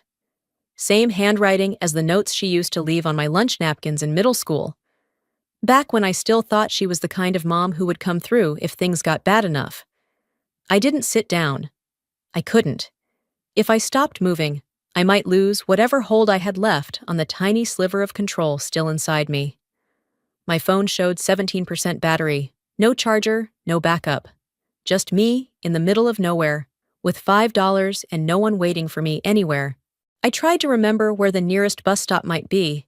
Maybe Glenwood, maybe Rifle. I wasn't even sure which direction we'd come from. The tears threatened, but I bit them back. This wasn't the first time they'd played a lesson on me, but it was the first time it felt this real, this final. "Maybe I deserved this," I whispered. A truck pulled in. Another guy, early 40s, glanced my way. My pulse kicked into overdrive. I ducked behind the machines, trying to look invisible. They left me. I kept repeating that in my head. They left me, not by accident, not out of anger. They did it, to see what I'd do. The vending machine hummed behind me. My fingers clenched the bottle so hard it warped under my grip. I didn't cry. Not yet. Crying was something you did when you believed someone might care. I looked out at the parking lot. Still empty, still hot. If this was their idea of love, of guidance, I wanted no part of it. If this was love, I didn't want it. But I didn't get to choose love, not when it was wired into me like survival. That memory, the heat, the silence, the sound of my footsteps on gravel as I walked back toward nothing, it stayed lodged behind my ribs like a shard of glass. Over the years, I trained myself not to pick at it, not to let it cut me open again. But it never dissolved. It just sat there, quietly reminding me where the line was drawn. Late last night, I was sorting through a drawer I hadn't opened in years, looking for a replacement charger, of all things. What I found instead was a notebook from college, tucked behind old receipts and half-dried pens. Wedged between the pages was a photo, me and Marjorie, taken just a few weeks before the test. She had her arm around me. My face was soft, still clinging to the idea that she might actually care. I stared at that picture for a long time. Then I flipped it over. No caption. Just a smudge of ink like someone had started to write something and thought better of it. And then it hit me. The exact second I remembered her face at the rest stop. Not a look of surprise when Dad told me to grab drinks. Not a trace of confusion when I walked off toward the machines. No hesitation. Just a smirk. Barely there, but clear now. As if she already knew what was about to happen and had decided to enjoy the show. It wasn't a test, it was theater. And I was the punchline. The next time I saw her was 5 years later at Thanksgiving. The whole family had gathered at my aunt's house outside Boulder. By then, I had a job, a shared apartment, and had mastered the art of not bringing anything real to the table, emotionally or otherwise. Dinner was winding down. People were laughing over pie. That's when Wendell, my father, lifted his wine glass and said, "Remember Leora's big independence lesson?" I froze, fork halfway to my mouth. Marjorie's eyes lit up. "Oh, you mean the $5 drop-off?" She chuckled. She made it home with more dignity than change. Isn't that something? The room burst into laughter. My aunt elbowed me gently. "You were always such a resilient little thing." I chewed slowly, swallowed. Let the burn settle in my chest. I could have said something right then. I could have flipped the table. But I just nodded like they'd earned the right to laugh. Like it was somehow noble to be turned into a cautionary tale at dessert. I stayed quiet through the rest of the night, helped wash dishes, hugged people goodbye. I even thanked Mom for the sweet potatoes. Then I went home and deleted every photo I had of that night. That was the last family event I ever attended. From that point on, I began collecting, not souvenirs, but proof. Screenshots of texts, voicemails that went from sweet to manipulative, casual slips in conversations where they told people they'd tough-loved me into greatness. Every piece went into a folder on a drive I kept encrypted, labeled simply, "Just in case." I wasn't angry, not then. I was just preparing, quietly building the only kind of armor they couldn't see. Back in my apartment today, I looked at that photo one more time. Marjorie's smirk, my soft face, the before and after of trust. Then I tapped and held, delete.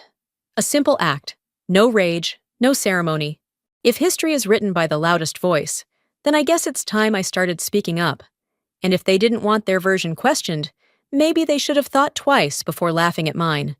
I closed my laptop and walked across the studio to the archive shelves tucked into the back wall. It was quiet. Mid-morning, slow traffic outside.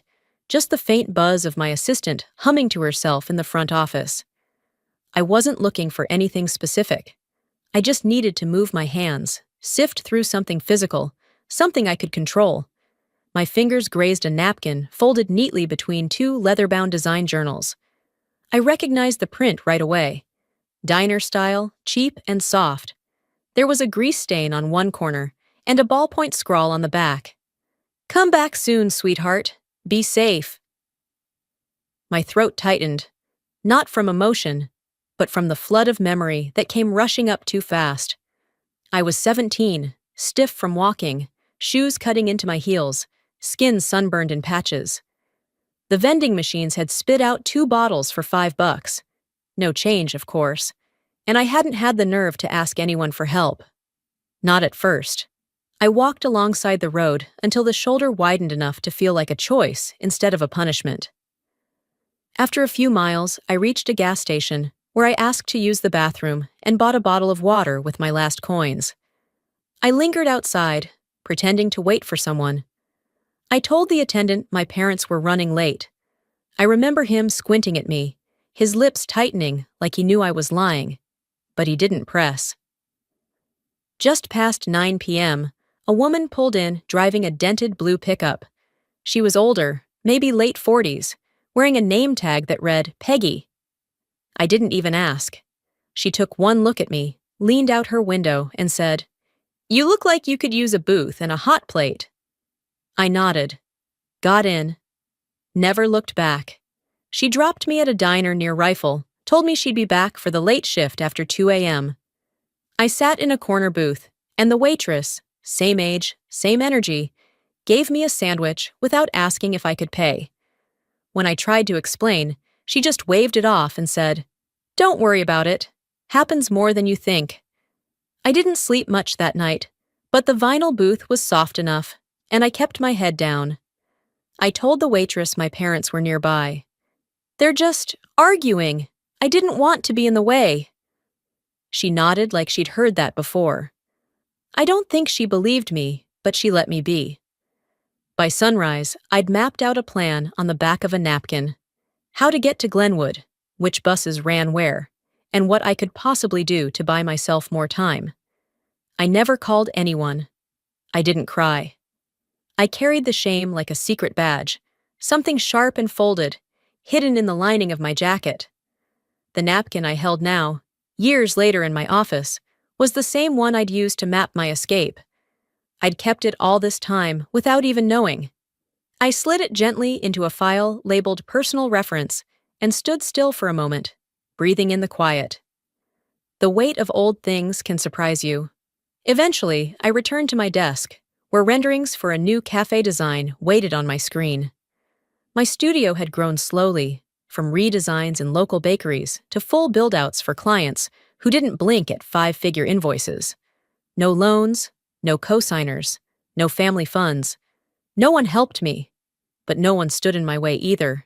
And that had been enough. Until Marjorie came through the studio doors like nothing had ever happened. It was 4 years ago, late summer. She wore a blazer that screamed tenure track, and her eyes scanned the space like she was judging a model home. She didn't say congratulations. She didn't say sorry. She said, "Wow, you really made something out of that, huh?" I raised an eyebrow. "Out of what?" "That little test," she said, like it was a shared memory. "Dad's idea. $5 and a life lesson." My face didn't move, but I felt something click. She wasn't ashamed. She wasn't trying to apologize. She was proud. "You think that was character building?" I asked quietly. She shrugged. "I mean, look at you, independent, successful. You should be thanking him." I almost laughed. Instead, I gestured to the door. "Some of us build alone, others just supervise." She left without another word. That night, I created a new folder. This one wasn't called Just in Case. It was labeled Proof They Always Knew. Inside, I added every piece of correspondence that hinted at their knowledge, their planning, their twisted pride. I created a document, blank but titled, The Beginning of My Side of the Story, and I saved it with a single keystroke, knowing I wasn't quite ready to write it yet, but I would be soon. The next morning, while sipping lukewarm coffee at my desk, my assistant poked her head into my office. Her voice was careful, like she was trying not to disturb a sleeping animal. "There's a woman named Delilah asking if you're available to meet. Says it's urgent." I didn't look up right away. I just closed the folder on my screen, proof they always knew, and took a slow breath. Did she give a last name? She said she didn't need to. Of course she did. 9 years. That's how long it had been since I'd heard my mother's voice. Not since she called to say, "You can't punish us forever. Eventually, you'll grow up and understand." Apparently, the growing up was one-sided. "Tell her I'm free in 30 minutes, I said, standing up and already reaching for the blazer hanging behind the door. When they arrived, yes, they both came, it wasn't with tears or regret. No shaky voices. No handwritten apology cards like the ones they used to send to church friends after public fights. No, Delilah walked in like she owned the room. Wendell followed, scanning the space like a man sizing up a business deal. "Wow," Delilah breathed. "You've really done well for yourself." I didn't offer coffee. I didn't even gesture toward the chairs. They sat anyway. Wendell leaned back like he'd helped build this place. Impressive square footage. And the light. Just beautiful. I waited. Delilah smoothed the hem of her blazer. "We were thinking, maybe it's time we started fresh, as a family." "Fresh," I repeated. She nodded. "You've built something amazing here. What if we contributed to the next phase? A shared space. Your work, our name. It'd be symbolic." Wendell chimed in. "Legacy matters. Imagine our name on one of your properties. A family restoration project, you could say." I didn't answer. I just studied them. Their faces. The way Wendell's eyes flicked toward the glass trophy near the door. The way Delilah's hands hovered over her bag, like she might pull out a brochure. This wasn't a peace offering. This was a pitch. "You know," Wendell added, smiling just enough, "we gave you your first push. That rest stop, that was your origin story, wasn't it?" It took everything in me not to laugh. He said it like he was proud, like ditching your daughter on the side of a highway with $5 and a vague sense of justice had been some brilliant parenting move. I kept my face still. "Thanks for coming," I said, "but I don't do retroactive partnerships, especially not ones rooted in guilt." Delilah's smile faltered. "You're still angry." "I'm not angry," I said calmly. "I'm alert." They left a few minutes later. Not a slammed door, not a single insult. Just Wendell's final comment as they reached the elevator. "Don't forget who taught you to survive." The next afternoon, I received an email. No subject line, just a scanned document. My name was not on the estate anymore. Delilah and Wendell had revised their will. Marjorie was listed. So was a family friend from church. Me? I was omitted due to sustained estrangement and failure to uphold relational support. I wasn't supposed to see it. But someone, I still don't know who, sent it to me from a masked email. They'd already written me out. Now they were just making it official. I didn't cry. There wasn't a dramatic moment where I slid to the floor, gasping like the heroine in a made-for-TV movie. Instead, I opened a new folder on my desktop, in case they try again. Inside, I started logging everything. The visit, the pitch, the estate change, copies of client contracts they might try to tie themselves to. I knew how they operated. They didn't fight fair, they rewrote. That evening, I dialed my lawyer. "This isn't about inheritance," I told him. "It's about narrative. Let's talk about reputation clauses." He didn't even ask for clarification. "You ready to draw a line?" I looked at the screen still glowing in front of me. My name, my company, my work. All of it built from the ashes of that $5 lesson. "No," I said. "I'm ready to carve it in stone." The following Thursday, just after I wrapped a design consult with a local bookstore, my phone buzzed with a Google alert. I was walking to my car, still half thinking about shelving dimensions and vintage light fixtures, when the headline hit me like a slap. Daughter abandons aging parents after fame and fortune. Subheadline: We raised her right. We just didn't realize she'd rewrite the truth.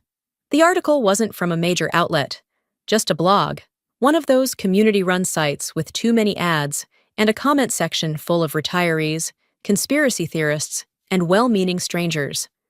But the reach wasn't the problem. It was what it said. They painted me as a selfish opportunist, a once troubled teen who had been rescued by loving, strict parents, only to toss them aside the moment she made a name for herself. After all we did for her, the article quoted, supposedly from Delilah, she cut us off. Cold. No calls, no birthdays, just a wall. The part that stunned me the most wasn't the lie. It was how well written the lie was. Polished. Strategic. It was clear. They didn't just want to discredit me. They wanted to replace my version with theirs. By the time I pulled into the garage, my inbox was a battlefield. Emails from local partners asking for clarification. A canceled meeting. Even my assistant had texted, "Let me know if you want me to pull our brand mentions off the main page until this blows over." I didn't respond. I needed a moment to breathe, to think before I spoke. That had always been the difference between me and them. I waited. I didn't flail. I calculated. By nightfall, the blog post had been reshared over a dozen times in community forums and small business Facebook groups. People who'd never met me had formed opinions about me. Ungrateful. Typical millennial. Another narcissist built by TikTok hustle culture. And then, nestled in the middle of the pile, was a comment from someone I vaguely remembered from high school. Didn't her parents abandon her at a rest stop or something? Reply, no, that was a misunderstanding. It was a teaching moment. Kids today are so dramatic. I stared at that screen until my eyes burned. I didn't cry. I didn't scream. But I opened my social app and started typing. Then I stopped, deleted it, typed again, paused. Finally, I posted this. I was left at a rest stop with $5. I didn't forget. They just assumed I would stay quiet. That was it. No hashtags, no dramatic punctuation, just truth, undecorated. The response was slow at first. A few likes. One heart. Then the messages started. Some were kind. A few were people who knew the family, who apologized for staying silent. One message came from a woman who used to teach Sunday school at our old church. I knew something wasn't right back then. I'm sorry I didn't say anything. Another from a cousin. If you need someone to speak up, I will. You were always the strong one, even when we didn't deserve your strength. But for every voice of support, there was someone parroting the lie. Sounds like someone's bitter they didn't get their inheritance.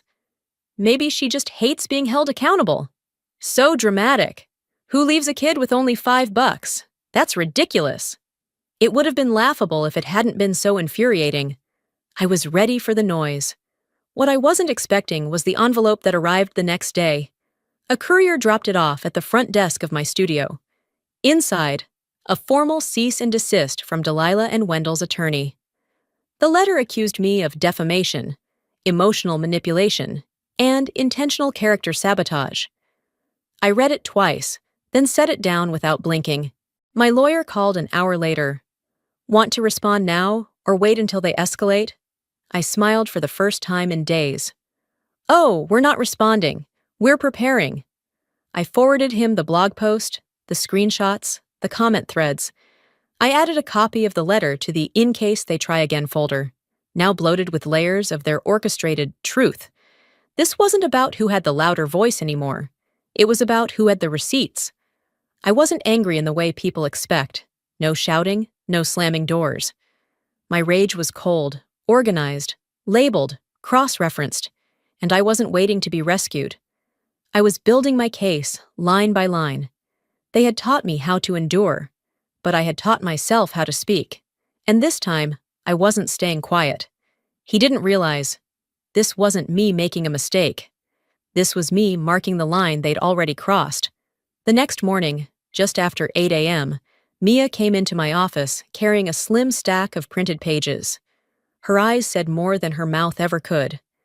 She placed them on my desk without a word, and just stood there, arms crossed, lips tight. I picked up the first page and scanned it.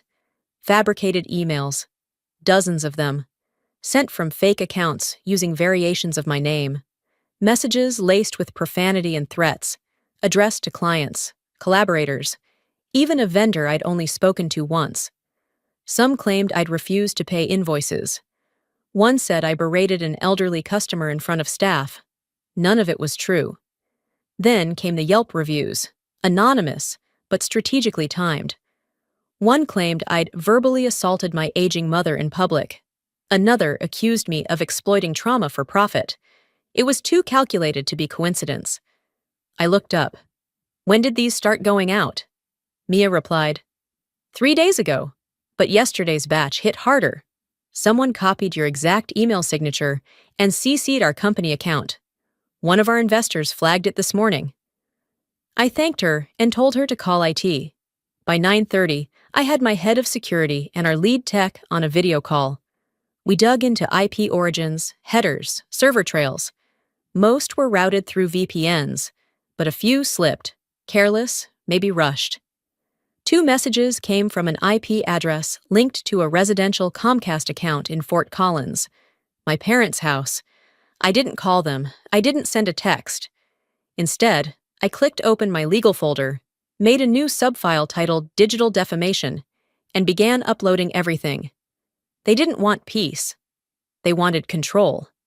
And now, they were pushing into a space I'd built with my own breath, trying to poison it from the inside. They thought I'd freeze, that I'd stay quiet, that I'd protect them again.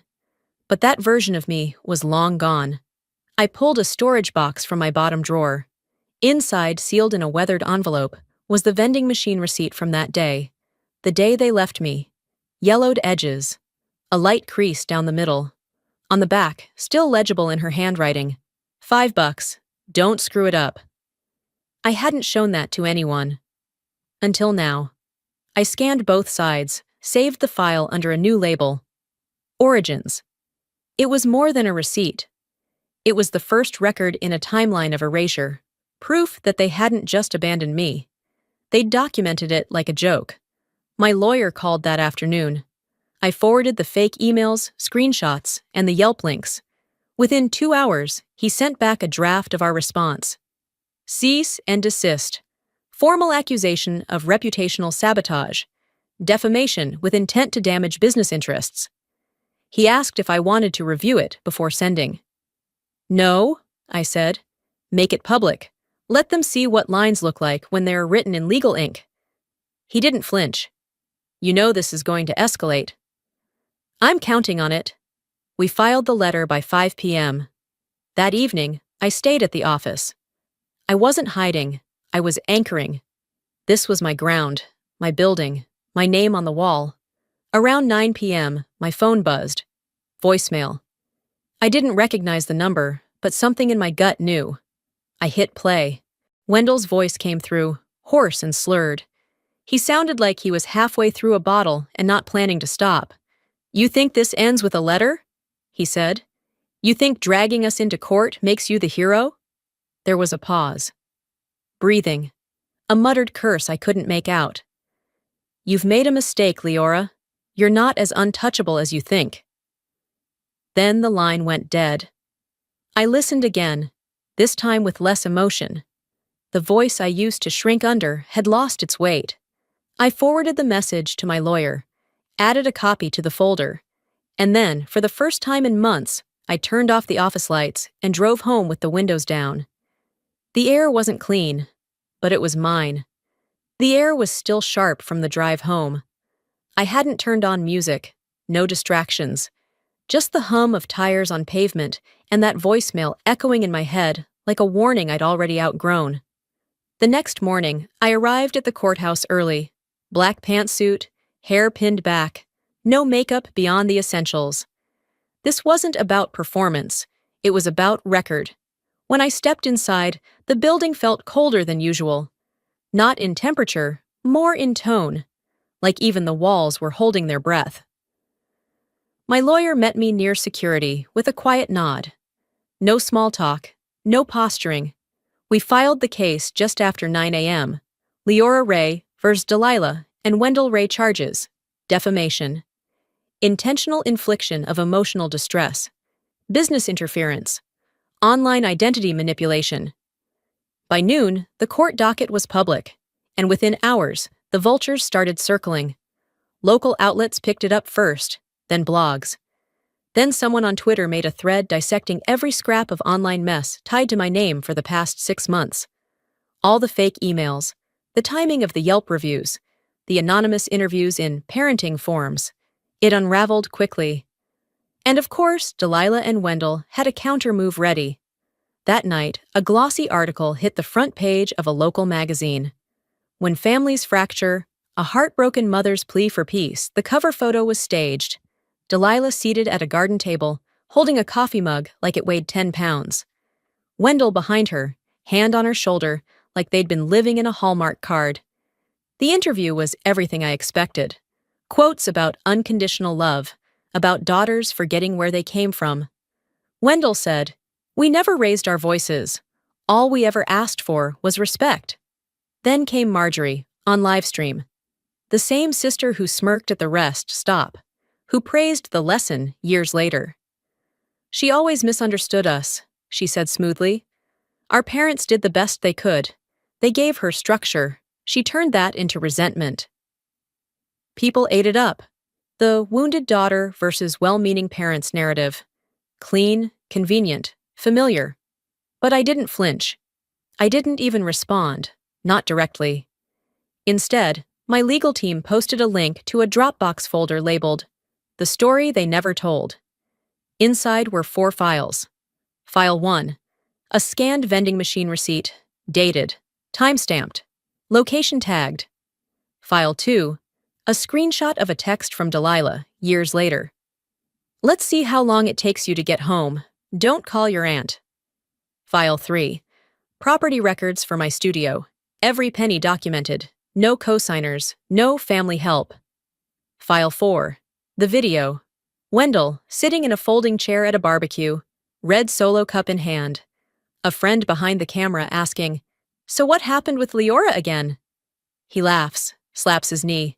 "Left her with $5 and a soda. Told her to figure it out. Best damn parenting move I ever made. That shut her up real good for a while." Silence. Then laughter. He looks straight into the camera. "She'll thank me one day." The clip spread like wildfire. By the following afternoon, hashtags started showing up. $5 daughters, just character building, gone wrong. Taught, not loved.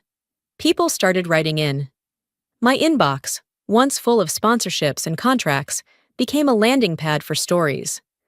A teacher who was forced to walk home in the rain for forgetting her trumpet. A nurse whose dad locked her out for being 5 minutes late. A grandmother who still remembered being left at a bus station in '64. Not everyone believed me, but enough did. Support poured in, not with pity, but with recognition. Then my lawyer called again. "They've filed a new claim, counter lawsuit, citing filial responsibility." I almost laughed. "Let me guess, emotional abandonment?" "Exactly. They're alleging neglect of parental care in their senior years." Of course they were. They couldn't win by narrative. So they pivoted to legality. But what they didn't realize was this. I wasn't reacting anymore. I was leading. "Perfect," I said. "Let's put it all on record." He paused. "You sure?" "They wanted to use law like a club. I'll use it like a scalpel." That night, I poured myself a glass of water, walked out onto my balcony, and stared out over Denver. Neon signs blinking in the distance, horns echoing low from a nearby freeway. I wasn't just fighting for me anymore. I was fighting for every daughter who was told that abandonment was a lesson, that silence was strength, that bruises were blessings in disguise. The truth wasn't just mine. It belonged to all of us. The sky was already beginning to turn when I got the call from my attorney. His voice was steady, but there was a tightness behind it, one I'd come to recognize over the years. The kind of tone people use when they're trying to tell you something ugly without making it sound dramatic. "They've filed the suit," he said. "Of course they did," I replied, pulling off the freeway and into the courthouse parking lot. What's the angle? Colorado's filial responsibility clause. They're framing it as abandonment of duty, emotional and financial neglect of elderly parents. That's their claim. I let out a short breath through my nose. Not quite a laugh. Not quite disbelief. Just confirmation. This wasn't new ground for them. It was just a new costume. By the time I walked into the courtroom the next morning, the press had already arrived. Not many. Just enough to remind me that whatever happened inside wouldn't stay there for long. Delilah and Wendell sat at the plaintiff's table like a couple from a retirement home brochure. Soft pastels, hands folded, eyes downcast. The performance was meticulous. Wendell wore reading glasses he didn't need. Delilah dabbed at her eyes with a tissue before court was even in session. And then there was Marjorie. She didn't come to the courthouse, not physically, but her words were there, printed, distributed, and reshared. A letter on Medium. A headline that read, "When forgiveness is impossible, a sister speaks out." She wrote, "Leora's turned our family's quiet dysfunction into a public circus. She's monetized pain, rewritten memory, and abandoned people who only tried to shape her into someone strong enough for the world." The comments were mixed. Some praised her honesty. Others called it damage control, but the one that kept resurfacing said simply, "Imperfect parents don't leave kids on highways." That morning in court, I didn't bring a speech. I didn't practice lines. I brought facts. When it was time to testify, I stood slowly. Not timid, not bold, just grounded. "I'm not here to debate philosophy," I began. "This case isn't about whether parents are allowed to make mistakes. This is about rewriting guilt into law." I felt every pair of eyes in the room. They didn't raise me, they trained me, they tested me, and when I passed, when I survived, they claimed credit for the scars. I handed over exhibits, emails connecting them to the online defamation, a scan of the vending machine receipt with Delilah's note on the back, screenshots of texts discouraging me from asking extended family for help, a notarized statement from a therapist outlining the emotional pattern of coercive parenting, and finally, the video. Wendell laughing about the $5 drop-off, calling it the best move I ever made. It played for the room in silence. No soundtrack, no explanation. Just his voice, his words, his pride. I didn't look at my parents while it played. I looked at the judge. When the video ended, I closed the file gently. My parents didn't ask me to be kind. They demanded silence, and when I stopped giving them that, they called it betrayal. The courtroom was still when I sat down. The ruling came 2 days later. The court finds no legal basis to impose financial or emotional obligation upon the defendant. This is not a case of neglect. It is a dispute grounded in emotional history, not legal failure.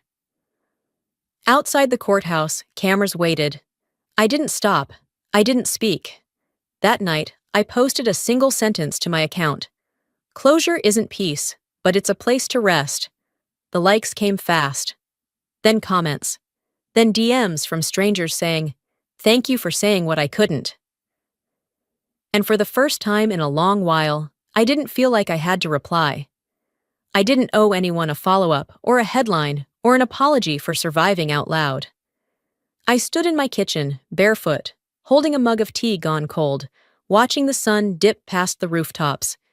It wasn't joy, it wasn't relief, it was just stillness, and sometimes that's the closest thing to healing we ever get. And this time, I'm not looking back. I hadn't driven that stretch of I-70 in nearly 2 decades. Not because I couldn't, but because I wouldn't. Some roads leave more than tire marks, but on a cool, wind-bitten morning in late October, I turned the ignition, pulled onto the highway, and pointed myself west. No music, just the rhythm of the road and the quiet, knowing that I wasn't running anymore. I wasn't chasing closure, I was carrying it. The trees lining the route were yellowing, rust-colored leaves skipping across the pavement like small truths finally catching wind. I passed Rifle, slowed near Glenwood, and eventually pulled into a gravel lot that looked both unfamiliar and exactly the same. The rest stop. It had been upgraded, barely. New paint, trash bins with lids that weren't duct taped. The vending machines were updated, but the placement hadn't changed. They still sat on the left side of the building, near a picnic table that had once been my only company. But today, there was something new. A modest, clean shelter had been added. A small structure with open walls, a few benches, and a sign overhead. The return point. I stepped out of the car and walked slowly, heels crunching over leaves, until I stood in front of the kiosk. I didn't need to look around. No ghosts were waiting in the corners anymore. Just wind and sky and what I chose to bring with me. I reached into my coat pocket and ran my fingers across the edge of the folded deed. It was mine now. Legally, entirely. Purchased under a non-profit initiative I had formed with quiet intent and no press release. The only press involved had come last week when a local newspaper stopped by to ask about the shelter. I had declined an interview. "This isn't about me," I'd told them. "It's about making sure someone else doesn't get left behind." I didn't mention the $5. I didn't mention the day. I didn't need to. Inside the shelter, there were small lockers for free hygiene kits, a map of public transportation lines, and vending machines that dispense snacks and bottled water. No payment required.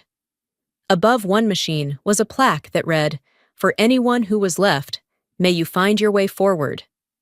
I stood there for a long time, reading that sentence over and over. It wasn't meant to be poetic. It was just true. Footsteps behind me were soft, but I recognized them before I turned. Ramona. My aunt hadn't spoken to me since the court ruling.